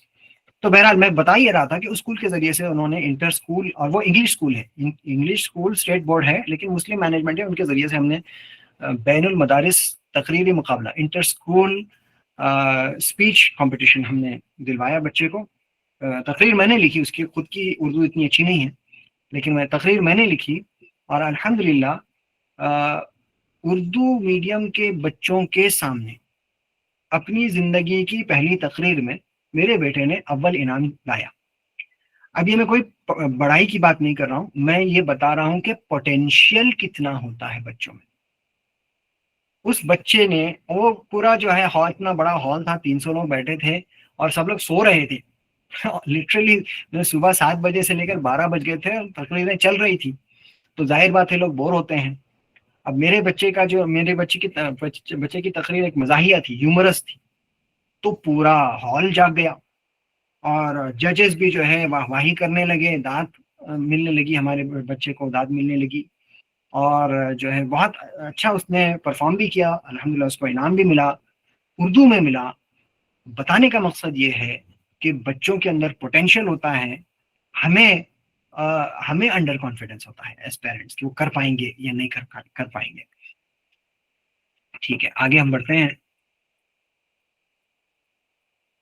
Bilingualism के बेनिफिट्स क्या है? बाइलिंगुअल, अभी आपकी जो बात सिस्टर फरहत ने कही, वही बात पर हम फिर से आगे कि भाई you have to be multilingual, you can be a polyglot. Home schooling permits you to explore these things. Bilingual का मतलब 2 लैंग्वेजेस जानता है और दोनों में इक्वली प्रोफिशिएंट है, और एक को दूसरे में नहीं मिला था। मल्टीलिंगुअल मतलब 3 या 3 से ज्यादा जुबानें। पॉलीग्लॉट का कोई खास मतलब अंडरस्टूड डेफिनेशन नहीं है, लेकिन 5 से ज्यादा लैंग्वेजेस जिसको आती हैं वो पॉलीग्लॉट होता है। तो होम स्कूलिंग में ये गुंजाइश है कि हम अपने बच्चों को पॉलीग्लॉट नहीं तो कम से कम मल्टीलिंगुअल तो बना ही सकते हैं, बिल्कुल कर सकते हैं। और मैंने आज जो है हमारे इस्लामिक होम स्कूलिंग हब के ग्रुप में एक वीडियो डाला था जो दिल को छूने वाला वीडियो था, जिसमें एक देसी लड़की जो बरतानिया ब्रिटेन में बड़ी हुई और उसने जिंदगी में कभी उर्दू नहीं बोला, उसकी वालिदा उर्दू बोलने वाली थी, मदर टंग उसकी, और उनके वालिद जो हैं बंगाली बोलने वाले थे, लेकिन बच्चे जो हैं 4-5 बच्चे पूरे पूरे अंग्रेजी ही बोलते थे, उसके अलावा कोई जुबान नहीं बोलते थे।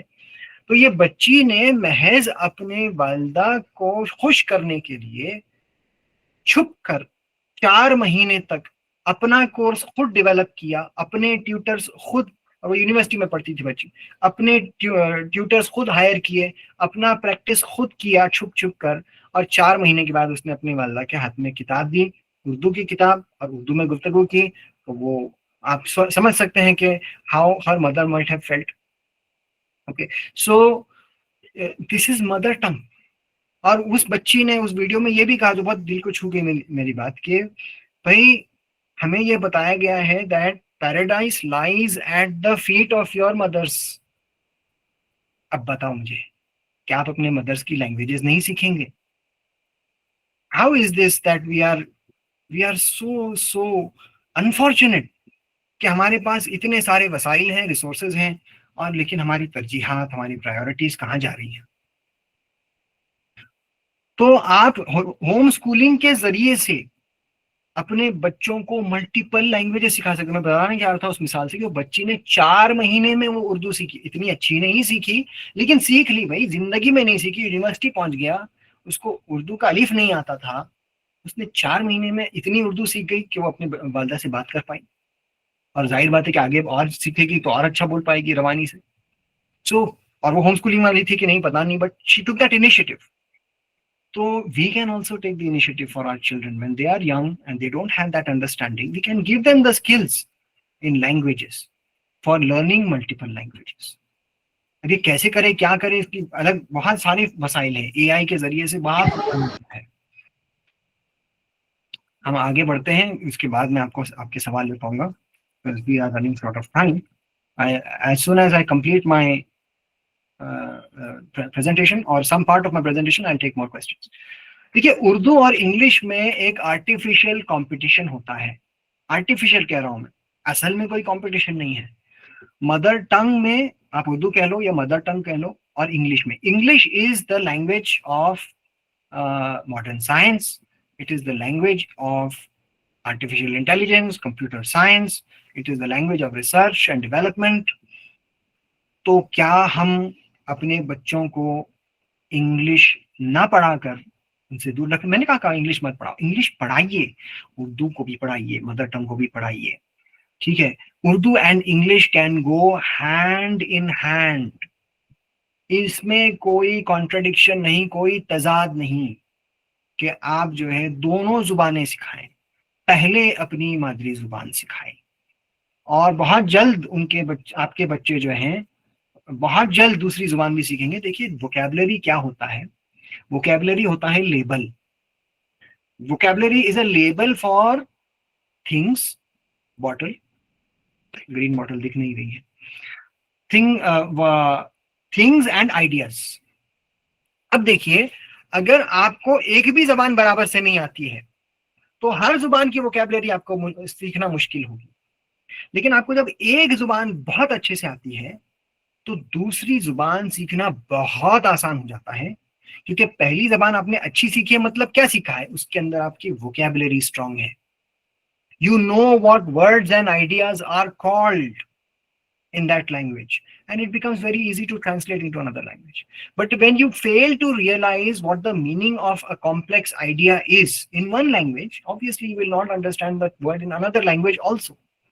So ये complementary हैं बहनों भाइयों, these are not in contradiction to each other. You can master more than two languages or more than two languages and at the same time develop your skills for your career in the future also. अब देखिए cultural richness दोनों languages में है। उर्दू में अपनी culture का richness है, English में भी बहुत अच्छा, मैं इंग्लिश का बहुत शहदाई रहा हूँ पहले से, मैंने बहुत सारी किताबें पढ़ी हैं। मेरा ये मतलब मेरी आदत होती थी स्कूल में कि हमारे लाइब्रेरी के पीरियड में एक किताब इशू की जाती थी लाइब्रेरी कार्ड पर, और हफ्ते में एक लाइब्रेरी पीरियड होता, तो मैं वो लाइब्रेरी की बुक लेकर आता, फिर मैं वो एक दिन में ख़त्म कर देता, बहुत हो गया 2 दिन में। उसके बाद मेरी बहन की किताब लेता, वो ख़त्म कर देता। उसके बाद मेरे दोस्त की किताब लेता, वो ख़त्म कर देता।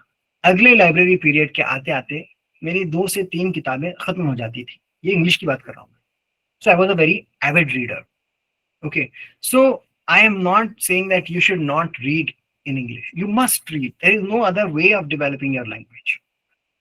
But now, with my advanced understanding as a language teacher, I am also saying your children should read English, and they should also read your mother tongue. They must read your, उनके जो आपके सहाबा सहाबियात की कहानियाँ, आपके क़िससुल अंबिया, आपके आदाब और अखलाक की बातें, सीरतुन नबी, कुरान का तर्जुमा पहले उर्दू में पढ़ाइए, बाद में अंग्रेजी में पढ़ाइए, क्योंकि उर्दू की तासीर अलग होती है। It is not the same. As an English teacher I am saying, and as a life long English expert I am saying, Urdu की बात अंग्रेजी में आ नहीं सकती। इट इज जमीन आसमान का फर्क होता है इसमें, ठीक है। तो आप अपने बच्चों को महरूम मत रखिए, उनको उनकी मादरी जुबान से वाकिफ भी कराइए, उसके अंदर उनको एक्सपर्ट बनाइए। कल्चरल रिचनेस है दोनों लैंग्वेजेस में। देखिए एकेडमिक सक्सेस के लिए वोकैबुलरी, कॉम्प्रिहेंशन, ये सारी चीजें ट्रांसफरेबल स्किल्स होती हैं। आप जो है एक जुबान में वोकैबुलरी डेवलप करते हैं, कॉम्प्रिहेंशन डेवलप करते हैं, तो वो दूसरी लैंग्वेज में ट्रांसफर होती है और आपको उसकी रीडिंग भी बहुत फास्ट आ जाती है, उसकी वोकैबुलरी भी बहुत फास्ट आ जाती है। चलिए थोड़ा आगे बढ़ते हैं हम। एकेडमिक सक्सेस के लिए आप फिक्र मत कीजिए, उर्दू सीखने से या मादरी जुबान सीखने से आपका बच्चा इंग्लिश में वीक नहीं होगा।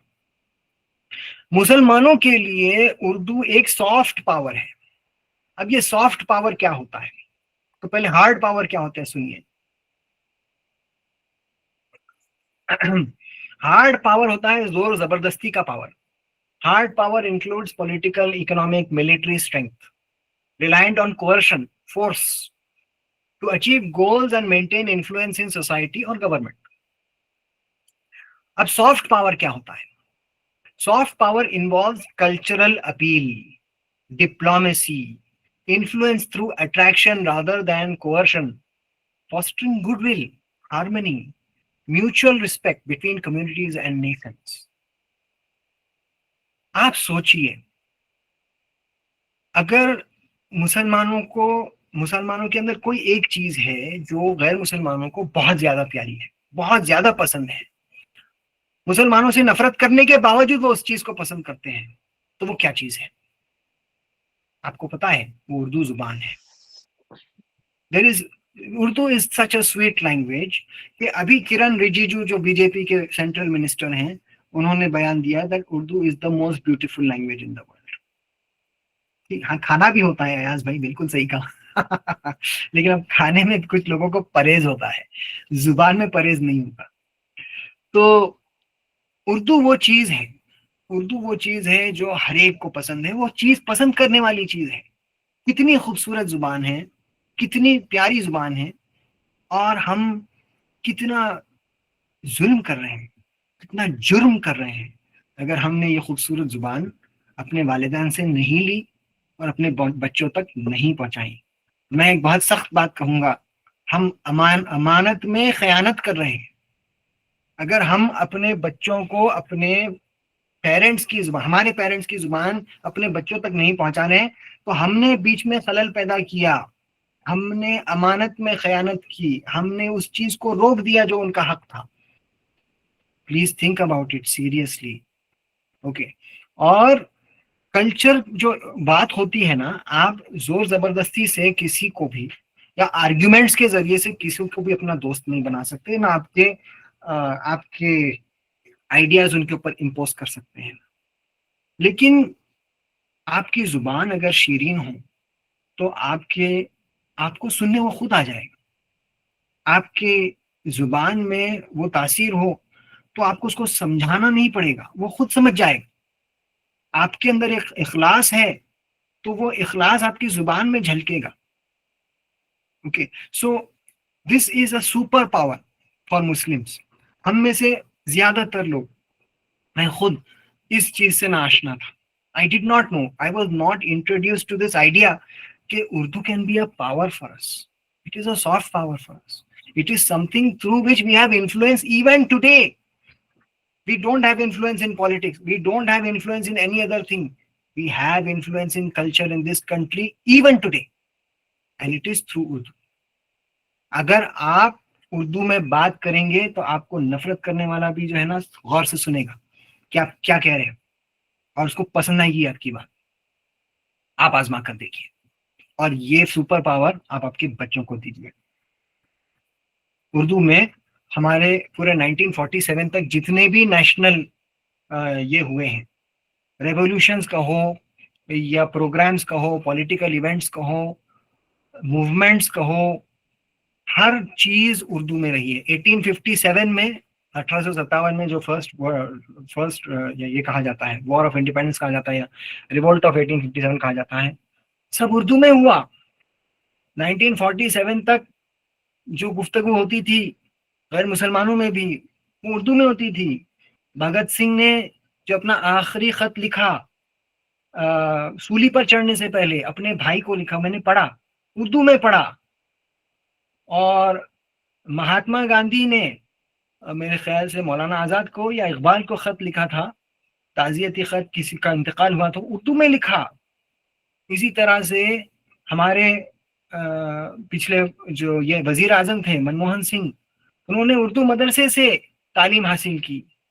जो इंडिया का सबसे तालीम याफ्ता वजीर आजम रहा इंडिया की तारीख में, from 1947 to 2025, the most educated prime minister of India was Manmohan Singh. उनकी रेज्यूमे अगर आप पढ़ेंगे तो ब्रोशर लगता है। तो वो उर्दू में पढ़ते थे। उनकी आज प्राइम मिनिस्टर जब बने तब उनकी तकरीरें उर्दू में लिखी होती थी, हिंदी फॉन्ट में नहीं होता था, वो उर्दू नस्तलिक में लिखा होता था। वो पार्लियामेंट में उर्दू के शेर पढ़ते थे, अपने ओपोनेंट्स को उर्दू में जवाब देते थे, शेर पढ़कर जवाब देते थे। वो जब आरबीआई के गवर्नर थे और फाइनेंस मिनिस्टर थे, तो जब वो बजट प्रेजेंट करते थे पार्लियामेंट में तो उर्दू में कहते थे। तो हम कब इसका एहसास करेंगे, और हम अपने बच्चों को कब ये बात का एहसास कराएंगे? As homeschoolers, we have this golden opportunity. We are not constrained by curriculum and syllabus. We are able to give to our children what schools cannot give them. So please take this opportunity. Okay, आगे बढ़ते हैं। देखिए, अब ये बात सिर्फ उर्दू की नहीं है, ये सारे मदर टंग्स पर बैठती है ये बात, कल्चरल डिफेंस की। रिसर्च से मालूम पड़ा है कि जो लोग जो कम्युनिटी में मदर टंग बोली जाती है, तो उनकी अगली नस्ल तक उनका कल्चर और रिलीजन बहुत स्ट्रांगली पहुंचता है। और जिस कम्युनिटी को, जो कम्युनिटी अपनी जुबान को भूल जाती है, तो फिर उसकी अगली नस्ल में बहुत सारे प्रॉब्लम्स क्रिएट होते हैं, आइडेंटिटी का प्रॉब्लम क्रिएट होता है। बच्चे जो है अपने आप को उस कम्युनिटी के नहीं मानते, या फिर उनकी आइडेंटिटी में कंफ्यूजन होता है कि हम इधर के हैं कि उधर के हैं, या फिर एथियज्म है, एग्नोस्टिसिज्म है, मटीरियलिज्म है। ये सारी चीजें उनके अंदर फैल जाती। मैं ये नहीं कह रहा हूँ कि ये होकर रहेगा, लेकिन अगर आप स्टेटिस्टिक्स की बात करें, रिसर्च और एविडेंस की बात करें, तो हमको मालूम है क्या है, all the evidence is in front of us. जो लोग अमेरिका में रहते हैं, यूके में रहते हैं, यूरोप में रहते हैं, और मैं ये सिर्फ मुसलमानों की बात नहीं कर रहा हूँ, हर कम्युनिटी की बात कर रहा हूँ। सिखों में यही है, जैनों में यही है, हिंदुओं में यही है, मुसलमानों में यही है, यहाँ तक कि इंडियन क्रिश्चियंस में भी यही है कि आप अपने वतन को छोड़कर दूसरे जगह जगह जाओगे, या अपने रीजन को छोड़ के दूसरे रीजन में जाओगे, तो बच्चों के अंदर एक आइडेंटिटी क्राइसिस पैदा होता है। आपको महसूस नहीं होता वो, तो उनको तो उसका वो सबसे बड़ा एहसास उनका वही होता है कि मैं कौन हूं, मैं ये हूं कि वो हूं, ये उन्हें समझता ही नहीं है। तो एक स्ट्रॉन्ग आइडेंटिटी अपने बच्चों के अंदर अगर आपको क्रिएट करना है, तो उनको आपको मदर टंग सिखाना वाजिबी है। अगर आप उनको नहीं सिखाएंगे तो वो कंफ्यूज रहेंगे, और वो कंफ्यूज रहेंगे लेकिन इसके अंदर दायरे में रहेंगे, मुसलमान कहलाएंगे, लेकिन अब उनके जो अगली नस्ल रहेगी वो और ज्यादा कंफ्यूज हो जाएगी, और खुदा ना खास्ता उसके आगे की नस्ल का कोई गारंटी नहीं है कि वो मुसलमान रहेंगे। तो हम चाहते हैं अगर कि हमारे नस्लों में हमारा दीन बाकी रहे, तो हमने अपनी मादरी जुबान, चाहे वो कोई मादरी जुबान हो, उर्दू की बात नहीं कर रहा हूं, आपने अपनी दादी और नानी को जो बात करते सुना, वो बात आप अपने बच्चों तक पहुंचाइए और अपने पोता पाती नाता नवासी तक पहुंचाइए। That will have a bigger success rate. I'm not saying it's a guarantee. It has a higher success rate according to evidence, according to research. देखिए, मराठी लैंग्वेज की बात कर रहा हूं, लेकिन Marathi simply a symbol for what ever local language you have. आप जो state में रहते हैं, उस स्टेट की जुबान आप भी सीखिए, अपने बच्चों को भी सिखाइए। और उसके कई मकासद हैं। एक तो ये है कि हम इज्तिमाई जिंदगी में रहते हैं, और हम जो है एक डेमोक्रेसी में रहते हैं, और हमारे खिलाफ कई सारा प्रोपेगेंडा चलता है, और हमारा जो है अनफॉर्चुनेटली गेटोइजेशन हो चुका है कि हमारी कम्युनिटी और दूसरी कम्युनिटीज एक महल्ले में भी नहीं रह रही। तो जाहिर बात है इसमें मिसकम्युनिकेशन और मिस अंडरस्टैंडिंग का खदशा बहुत ज्यादा बढ़ जाता है। कम्युनिटी, मुस्लिम कम्युनिटी भी और आपकी लोकल जो भी कम्युनिटीज हैं, उनके साथ इंटरेक्शन बहुत बहुत अहम होता है। और अगर आप उनसे उनकी जुबान में बात करेंगे तो वो आपसे खुश हो जाएंगे। तो कोशिश कीजिए कि आप जहां पर रहते हैं, अगर आप माइनॉरिटी में हैं, तो पहले आपकी जुबान उन्हें सिखाइए, और फिर अतराफ की जुबान भी जरूर सिखाइए। मैं आपको कोई तासुब का पैगाम नहीं दे रहा। आई am not giving you a message of you know what is discrimination. I am not telling you that one language is superior to another. I am telling you, identify your priorities and follow them till the end. Learn every language.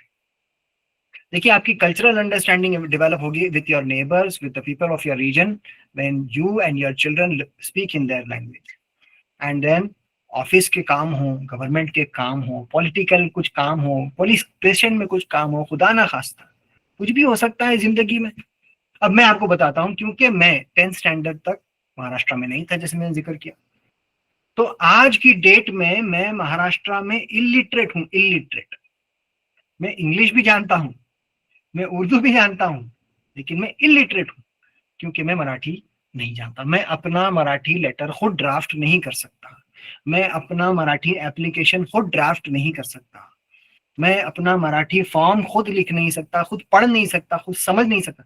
अभी समझ रहा हूँ थोड़ा थोड़ा, लेकिन पहले तो यही हाल था।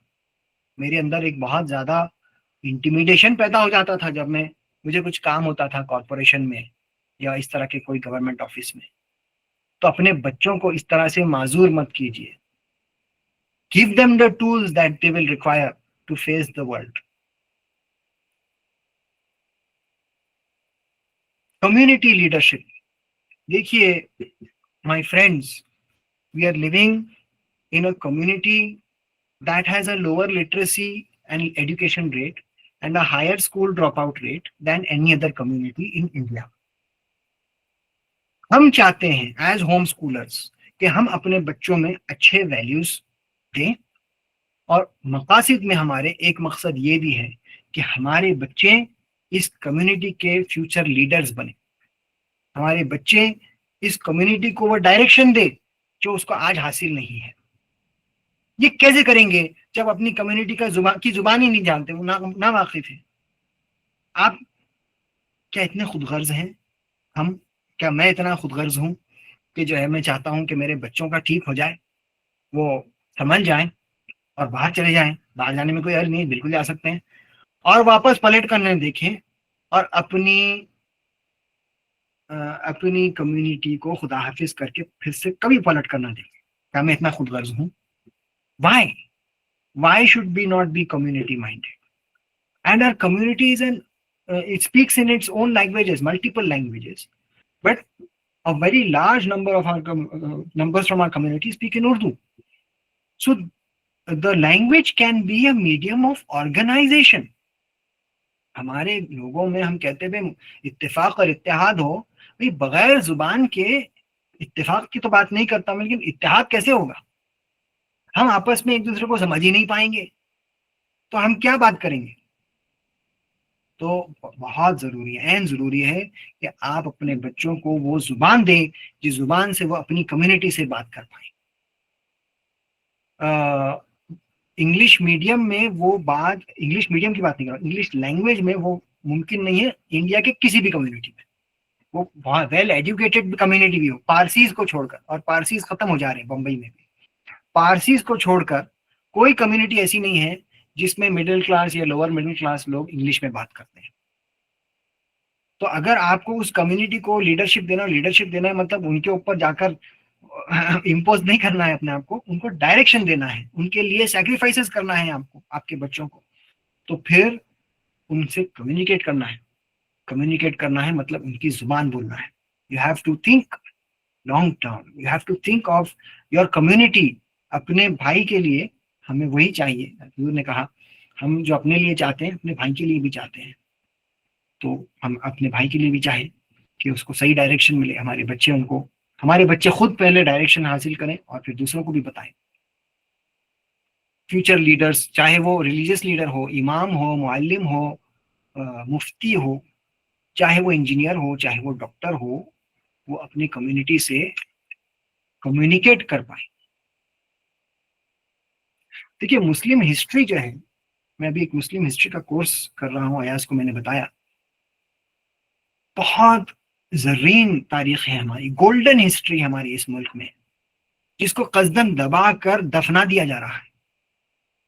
क्या आप नहीं चाहते कि आपके बच्चों में एक सेंस ऑफ प्राइड हो कि हम किस कम्युनिटी से आते हैं और हमारे अजदाद ने, हमारे एंसेस्टर्स ने क्या कारनामे अंजाम दिए? उन्हें ना पता हो, कैसे पता होगा? सिलेबस से वो चीज गायब कर दी जा रही है, अंग्रेजी जुबान में तो आ ही नहीं रही है, मीडिया की तो बात ही मत करो। आपको ही वहां तक पहुंचाना होगा और आपकी जुबान में पहुंचाना होगा, क्योंकि आपकी जुबान में वो मटेरियल, वो मवाद मौजूद है। आपके असलाफ ने, आपके एंसेस्टर्स ने वो सारी बातें लिख कर दर्ज कर दी हैं कि उन्होंने क्या कारनामे किए। आपकी मदद बोलना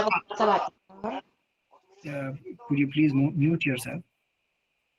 अब आपके असलाफ ने अपने लिए भी और आने वाले नस्लों के लिए भी ये खिदमत अंजाम दी है और तारीख की किताबों में ये दर्ज है, लेकिन अफसोस के ये धूल खाती पड़ी हैं। हमें और आपको पता ही नहीं कि 1857 में हमारे लोगों ने क्या कुर्बानियां की हैं। इंडियन वॉर ऑफ इंडिपेंडेंस कहा जाता है वो, मैं उससे आगे आकर कहूंगा वो मुस्लिम वॉर ऑफ इंडिपेंडेंस था। इंडिया का डिफेंस मुसलमानों ने किया था उस टाइम पर, मुसलमानों ने नहीं दिया।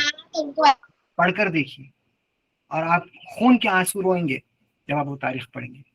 हमें नहीं पता और हमारे बच्चों को भी नहीं पता, और हम पर जब इल्जाम लगता है कि तुम देशद्रोही हो, तुम गद्दार हो, तो आपके बच्चों के दिल पर क्या बीतती होगी।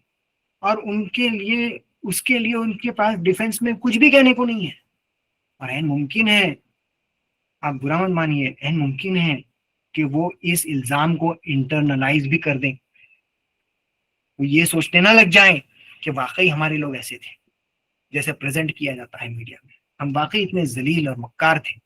नहीं, हमारे लोग अच्छे थे। हमारे लोगों ने इस मुल्क की वो खिदमत की है जो किसी ने नहीं की, और वो खिदमत आज तक इस मुल्क को संभाले हुए है। ये कब मालूम पड़ेगा उसको? वो उर्दू की जुबान, उसकी किताब खोलकर देखा तो मालूम पड़ेगा, नहीं तो कैसे मालूम पड़ेगा उसको?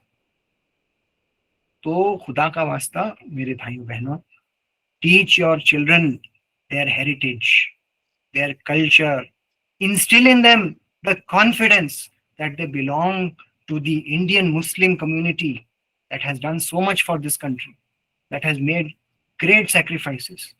They should know of those sacrifices. Why not? लोगों ने कुछ भी नहीं किया है और भोंपू बजाते फिरते हैं कि हमने ये किया ये किया, और हमने जो कुछ किया हमें खुद नहीं मालूम। what an irony, what an irony. चलिए, बोलने को हर स्लाइड पर मैं 2 घंटे बोल सकता हूं, लेकिन आपका वक्त खराब हो जाएगा। मैं आगे बढ़ता हूँ। Reviving mother tongue. देखिए, हम अपने बच्चों को उर्दू आखिर कैसे सिखाएं? बहुत आसान है। उर्दू देखिए, अक्सर मुसलमानों में अरबी तो सिखाई जाती है, अलिफ बा ता सा तो सिखाया जाता है। मेरा अंदाजा है कि 8 या 10 हरूफ अलग हैं, ज्यादा है उर्दू में। कुछ लेटर्स एक्स्ट्रा हैं, जैसे र, प, फ, इस तरह के जो लेटर्स हैं वो अरबी में नहीं आते। गाफ, ग, ड, ये अरबी में नहीं आते, लेकिन उर्दू में आते हैं।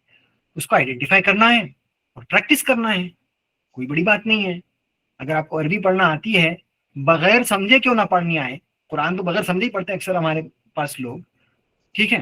तो बगैर समझे पढ़ लीजिए अरबी, उसके बाद बगैर समझे उर्दू पढ़ लीजिए, और वो बगैर समझे क्या है वो आपको समझ में आने लग जाएगी इंशाअल्लाह। और उर्दू अरबी पढ़ाते हैं, उन्हीं को आप जिम्मेदारी दीजिए। अगर आपको उर्दू नहीं आती या आपके घर में कोई भी ऐसा फर्द नहीं है जो उर्दू नहीं जानता या अपनी मादरी जुबान नहीं जानता, तो मौलवी साहब को कहिए, मकतब को कहिए, उन पे तकाजा डालिए, भाई आपको ये करना ही है वरना हम दूसरे मकतब में जा रहे हैं। तो आ जाएगी बिल्कुल, और आपको पूरा टाइम थोड़ी उसको पढ़ाना है। 1 घंटे में 10 मिनट पढ़ाइए, बोलिए उसको।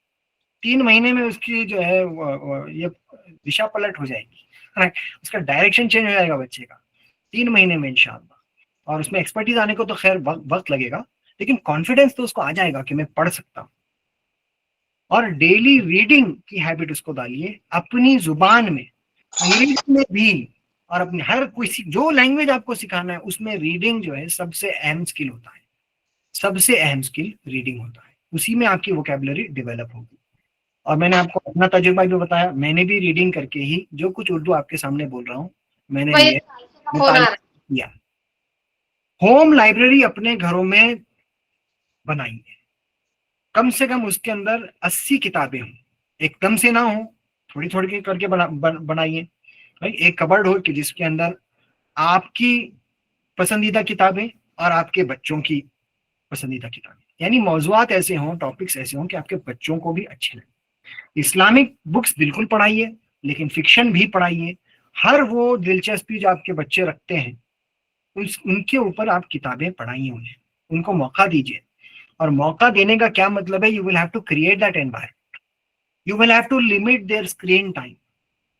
ठीक है, मेरा खुद का मामला ये है, मैंने आपको भी बताया कि मैं स्कूल में कितनी किताबें पढ़ता था, अभी उतनी नहीं पढ़ पाता हूँ। कितने डिवाइसेस हैं मेरे सामने पड़े हुए, कितने डिस्ट्रैक्शंस हैं, मैं नहीं कर पाता हूँ। और मेरे बच्चों ने वो जमाना देखा ही नहीं है कि जिसमें स्क्रीन और डिवाइसेस नहीं होते थे, तो मैं उनको कहाँ दोष दूंगा। दोष तो मेरा है कि वो नहीं पढ़ रहे हैं।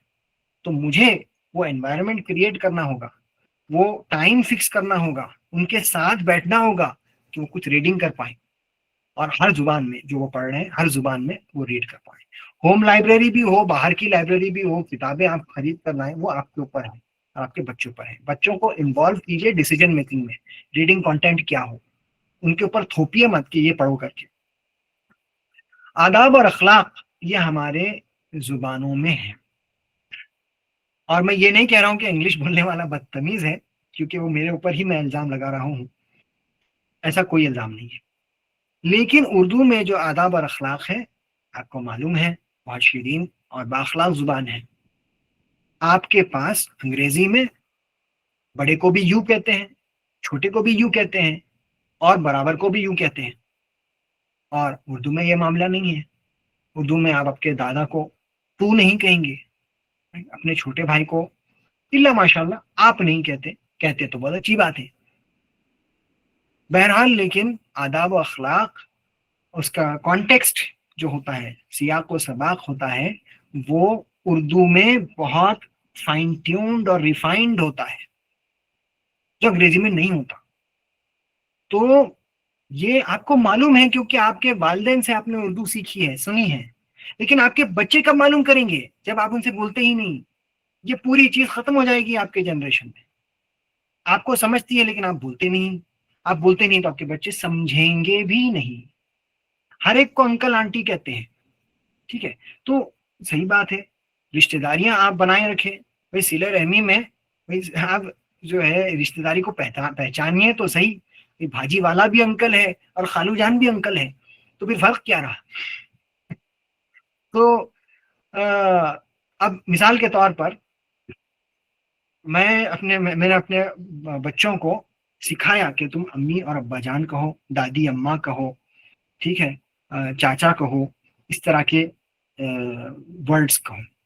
मैंने जब अपने बच्चों को सिखाया तो अल्हम्दुलिल्लाह मेरे बच्चों के ननिहाल में कई फैमिलीज ऐसे थे जिनके बच्चे उनके वालिदैन को पप्पा और मम्मा और मम्मी इस तरह, कोई गलत बात नहीं है भाई, जो आप मोहब्बत से कहें बिल्कुल कह सकते हैं। मैं एक मिसाल दे रहा हूँ।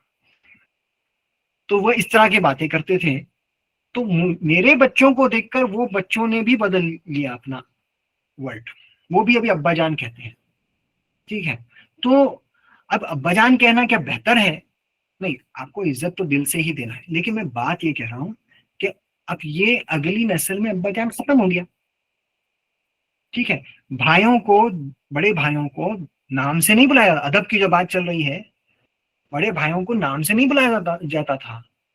चार भाई हैं तो एक भाई पाशा होते थे, एक भाई साहब होते थे, एक भाई जान होते थे, एक भाई मियाँ होते थे, ठीक है। ये अदब और अखलाक, यानी बड़ों का नाम भी नहीं लिया जाता था। ये कब सिखाया जाएगा, कौन सिखाएगा? हमारा कल्चर क्यों रुक जाए? हम ऐसे क्यों महसूस करते हैं हमारा कल्चर रुक जाए? हमारा कल्चर तो बहुत अच्छा कल्चर है, आगे बढ़ना चाहिए। जुबान से आगे बढ़ेगा। Without language there is no culture. It shows humility when you refuse to name your elders. It shows humility. It shows that you respect your hierarchy within your family. Okay, it ingrains that humility. जब आपके बच्चे, आपके खुदा ना करे आपके लोगों के बच्चे वालिदैन से बदतमीजी करके बात करते हैं, बड़े बड़े के छोटे उम्र में ही पलट कर जवाब देते हैं, तो हम किसको दोष देंगे? स्कूल वालों को दोष देंगे या हमारी अपनी तरबियत को दोष देंगे? सोचने वाली बात है, सोचने का मुकाम है।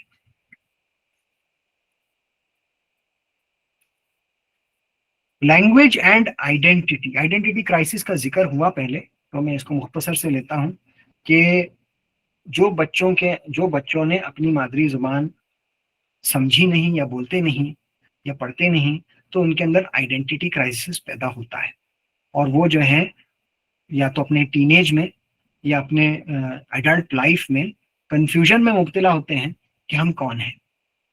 वो किसी को कहे ना कहे उनके अंदर वो कंफ्यूजन होता है, और यही वजह है कि जब वो एक डोमिनेंट कल्चर में चले जाते हैं वर्क प्लेस में, तो फिर वो अपनी ओरिजिनल आइडेंटिटी को झटकने की कोशिश करते कि नहीं नहीं, हम तो ये नहीं करते, हम ऐसे नहीं हैं, हम स्कार्फ नहीं पहनते, हम दाढ़ी नहीं रखते, हम तो कुर्ता पजामा कभी नहीं पहनते, हम तो मतलब जो जाहिरी हमारे कल्चरल चीजें हैं उससे हम सबसे पहले दूर हो जाना चाहते हैं, क्योंकि हम उस डोमिनेंट कल्चर में मिक्स हो जाना चाहते हैं। क्यों?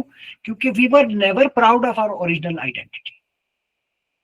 If we were proud of our original identity, we would, it doesn't matter who is wearing what and who is saying what, we will hold on to that identity. This is not possible without our mother tongue.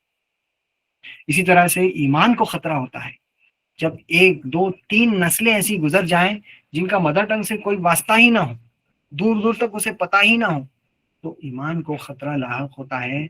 हमें बहुत ज्यादा aware होने की और cautious होने की जरूरत है। ये 10 और 15 सालों में जाहिर नहीं होता है, ये पीढ़ियों और नस्लों में जाहिर होता है, हो चुका है, कई कंट्रीज में हो चुका है, हो रहा है। हमें बहुत ज्यादा मुहतात रहने की जरूरत है। एक सवाल ये उठता है कि भाई आखिरकार अगर आपको दीन ही सिखाना है, बच्चों को अखलाक और आदाब ही सिखाना है, तो क्यों हम उर्दू के जरिए से जाए, अरबी क्यों ना हम डायरेक्ट पढ़ा लें। Again let me रिइटरेट, I am not saying teach one language and don't teach the other. I am saying teach all languages, teach your mother tongue first. आप उर्दू सिखाएंगे बच्चों को या अपनी मादरी जुबान सिखाएंगे तो उसको अरबी का एहसास होगा ना, वो अरबी क्यों सीख रहा है। अरबी जो कुरान की जुबान है, तो कुरान की अहमियत क्या है उसको अरबी से नहीं मालूम होगी, वो उसके स्कूल से भी नहीं मालूम होगी, और इन जनरल वो मार्केट से भी मालूम नहीं होगी, वो उसको आपके घर से मालूम होगी और आपकी जुबान से मालूम होगी। देखिए, मैंने एक वाकया सुना था, पढ़ा था इनफैक्ट, कि जो एक कन्वर्ट थे, तो वो कन्वर्ट ने अपने कन्वर्जन का रीज़न बताया, और उन्होंने कहा कि देखिए मैंने जो कई सारी किताबें लाया था और मुझे अलग अलग मज़ाहिब का मुताला करने का की दिलचस्पी थी। I was interested in comparative religion and I wasn't against any religion and I wasn't for any religion, but I wanted to learn about religion. So मेरा एक मुसलमान दोस्त था जो महज नाम का मुसलमान था, he was not a practicing Muslim. मैंने उससे कहा कि भाई तुम मुझे बताओ इस्लाम क्या है, तो वो ज्यादा एक्सप्लेन नहीं कर पाया, but he gave me the Quran to read. और वो कॉलेज के लोग बच्चे थे, तो कॉलेज में वो आकर मुझे उसने कुरान दिया मेरे हॉस्टल में, और मैंने उसको दूसरी किताबों के साथ नीचे जमीन पर रख दिया।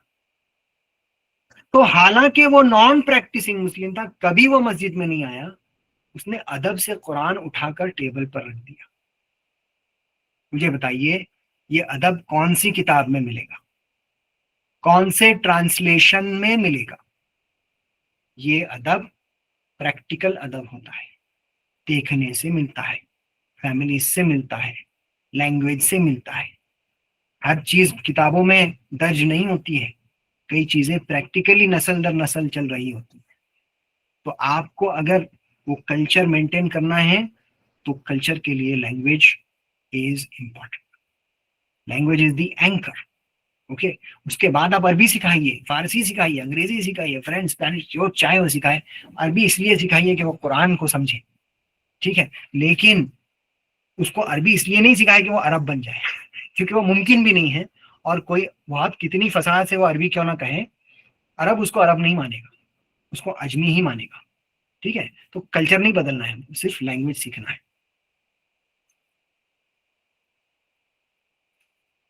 तो ये कुछ बातें थी, मेरे दिल से निकली हुई बातें थी, आपके लिए मैं पेश किया। और अगर इसमें से कोई आपको बात सख्त लगी होगी तो मैं माजरत चाहता हूँ।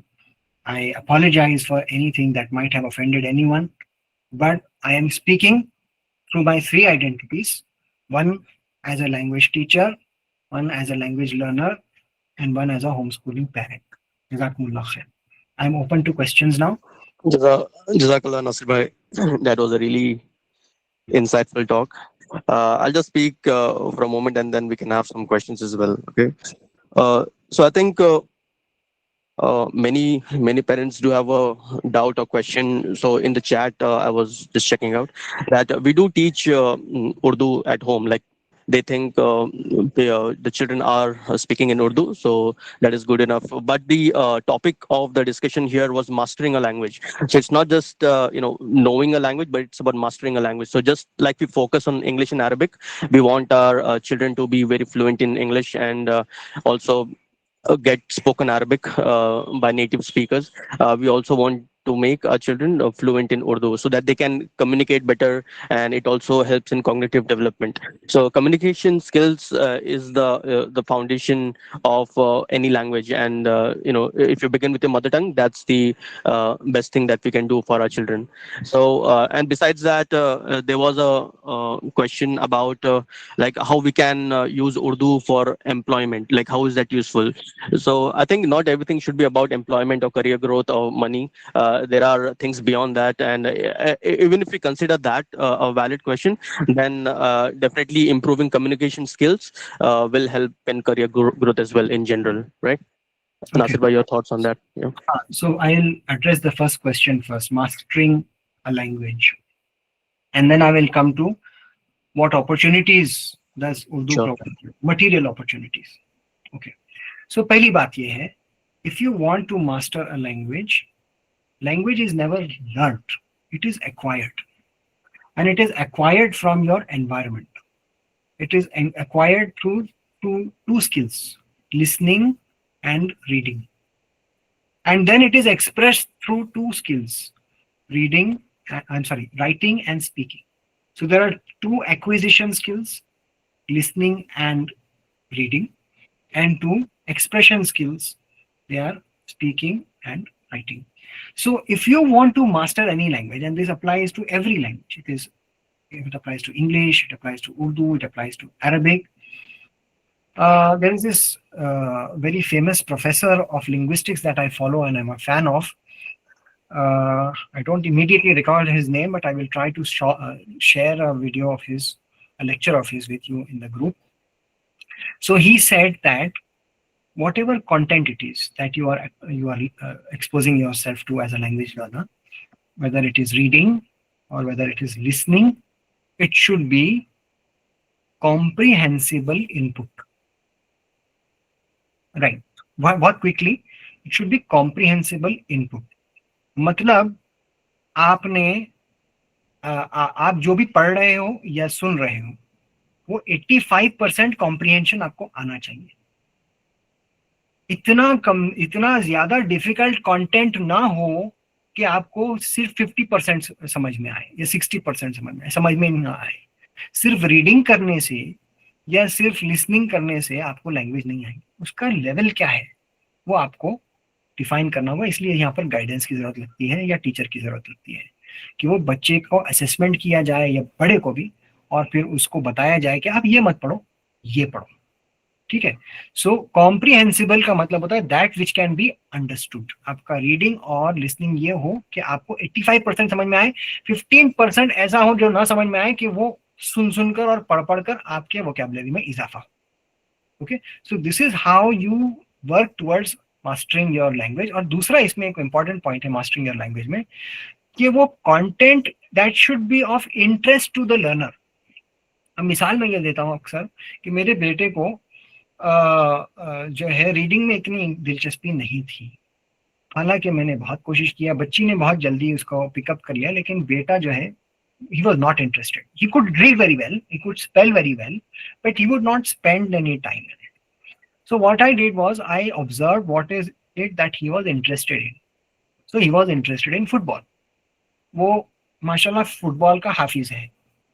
वो 1930s से जब से वर्ल्ड कप शुरू हुआ है तो तब से लेकर आज तक कौन से कंट्री ने वर्ल्ड कप जीता, किसके मुकाबले में फाइनल में था, उस फाइनल में स्कोर क्या था, वो फाइनल कौन से साल में हुआ था, उसी कंपटीशन में सेमीफाइनल में कौन कौन था, वो सेमीफाइनल और फाइनल में मैन ऑफ द मैच कौन थे और मैन ऑफ द सीरीज कौन थे, उसको मालूम है. इनफैक्ट उसको ये भी मालूम है कि उसको मैंने जब पूछा लीप ईयर के बारे में, he did not know what a leap year is, but he knew what in which years the world cups were held and they were in the leap year, so he was able to name the leap years. तो जब उसको इतनी दिलचस्पी थी तो मैंने उसके हाथ में एक फुटबॉल की किताब दे दी। आपको क्या लगता है वो नहीं पढ़ेगा? चाट ली उसने किताब, और उसको मैं फुटबॉल की इंसाइक्लोपीडिया दिया, मैंने उसको पूरा पढ़ ली उसने। मैंने उसको रोनाल्डो और मेसी की सिंप्लीफाइड लैंग्वेज में बायोग्राफीज दी, किंडल पे भी दिया और हार्ड कॉपी में भी दिया, पढ़ ली उसने। अब वो पढ़ना जब उसने शुरू किया तो रीडिंग से वो अकस्टम्ड हो गया, और अब वो दूसरे सब्जेक्ट्स भी पढ़ता है, दूसरे टॉपिक्स भी पढ़ता है। तो अल्हम्दुलिल्लाह ये तरकीब अपनाने से आप मास्टरी की तरफ पहुंच सकते हो। 2 points, comprehensible input and the topic should be of interest to the learner. तो ये वन साइज फिट्स ऑल नहीं हो सकता है कि ये तुम भी यही किताब पढ़ो, तुम भी यही पढ़ो, तुम भी यही पढ़ो, ये नहीं हो सकता है। ओके, ये आपके पहले सवाल का जवाब था। दूसरा सवाल अयाज एम्प्लॉयमेंट के ताल्लुक से था, या और मटेरियल अपॉर्चुनिटी के ताल्लुक से था। Right right. तो उसमें मैं आपको एक बात अर्ज करता हूं कि देखिए, Urdu speakers are a very large market in India, Urdu speakers and Urdu readers. और यानी अफसोस की बात यह है कि रीडर्स बहुत नहीं है, उर्दू पढ़ तो लेते हैं लेकिन किताबें नहीं पढ़ते, हमें वो बदलना है। बहरहाल, लेकिन they consume content in Urdu. India has the second largest Muslim population in the world and probably the largest by now, I don't know. And it is a misnomer to call us a minority. अगर हम Indian Muslims एक country होते तो we would be, I think, the 5th largest country in the world. और हमारे अंदर सबसे ज्यादा बोले जाने वाली जुबान उर्दू है। किसी भी मार्केटर और सेल्स पर्सन को मालूम है कि अगर आपको मार्केट तक पहुंचना है तो उसकी जुबान बोलना है। तो अगर आपका बच्चा या आप खुद आपकी मार्केट की जुबान बोलेंगे तो आप जो है you will be able to close the sale. अब आपको सेल्स करना है, मार्केटिंग करना है, प्रोडक्शन करना है, वो आपके ऊपर है। हमने क्योंकि करियर को और प्रोफेशन की डेफिनेशन को इतना महदूद कर दिया कि हमने सिर्फ जॉब को ही सोर्स ऑफ इनकम समझा, इसलिए ये सारी अपॉर्चुनिटीज से हम गाफिल हैं। There are huge opportunities when you learn Urdu. Having said that though, don't learn your mother tongue because you want to earn money in it. उससे बहुत ज्यादा अजीम मकासिद मैंने आपके सामने बयान किए हैं, उनके बारे में आप सोचिए। Yeah, I think that does answer the question, alhamdulillah. And these discussions will keep happening, and we can keep speaking and answering the questions. But I think we should continue on the group. Maybe if there are any more questions, you can specifically ask or tag Nasir Bhai, and you can ask him, and he'll be happy to answer, right? And we have a specific group for languages as well, language, and we can. You can join that particular group and spark a discussion there as well. So we'll end the meeting now. Unfortunately, it has been almost 2 hours, and there are people who want to join for namaz and salah. So let's end the meeting now. It was a really insightful meeting, and I really thank Nasir Bhai and everyone here who have joined the meeting. And we'll meet soon, inshallah. Jazakallah Ayaz for the opportunity, and I hope that we get opportunities in the future, inshallah. May I audible, sir? Yes, sir. बोलिए. Yeah. Ahmed Hassan, Aligarh, senior citizen. सही बात है sir, थोड़ा part में कीजिए. I think 1 hour is sufficient. और जज़ाकल्लाह खैर. मैं कुछ बोलना चाह रहा था कि NRIs के बारे में जो सर बता रहे थे कि वो जहाँ भी रहते हैं वो सीखते हैं, लेकिन अनफॉर्चुनेटली गल्फ कंट्रीज के जितने NRI वो अरबी नहीं सीखते. और उसके बाद इस पे क्लोज कर रहे हैं, नेक्स्ट पे बात होगी. जज़ाकल्लाह खैर. अस्सलाम वालेकुम. जी बिल्कुल. मैं भी उसी का मिसाल हूँ अहमद साहब, मैं भी गल्फ में रहा हूँ, लेकिन हिंदुस्तान आके मैं अरबी सीख रहा हूँ. माशाल्लाह, बहुत अच्छा. ये वही है कि सारे लोग यानी होम स्कूलिंग से जो जुड़े हुए हैं अक्सर सेल्फ लर्नर्स होते हैं, और बच्चों को तो हम सिखाते हैं और खुद भी सीखते हैं इंशाल्लाह। जी हाँ, ये चलिए, जज़ाकल्लाह खैर, और आपसे सबसे मुलाकात होती रहेगी इंशाल्लाह। इंशाअल्लाह जरूर।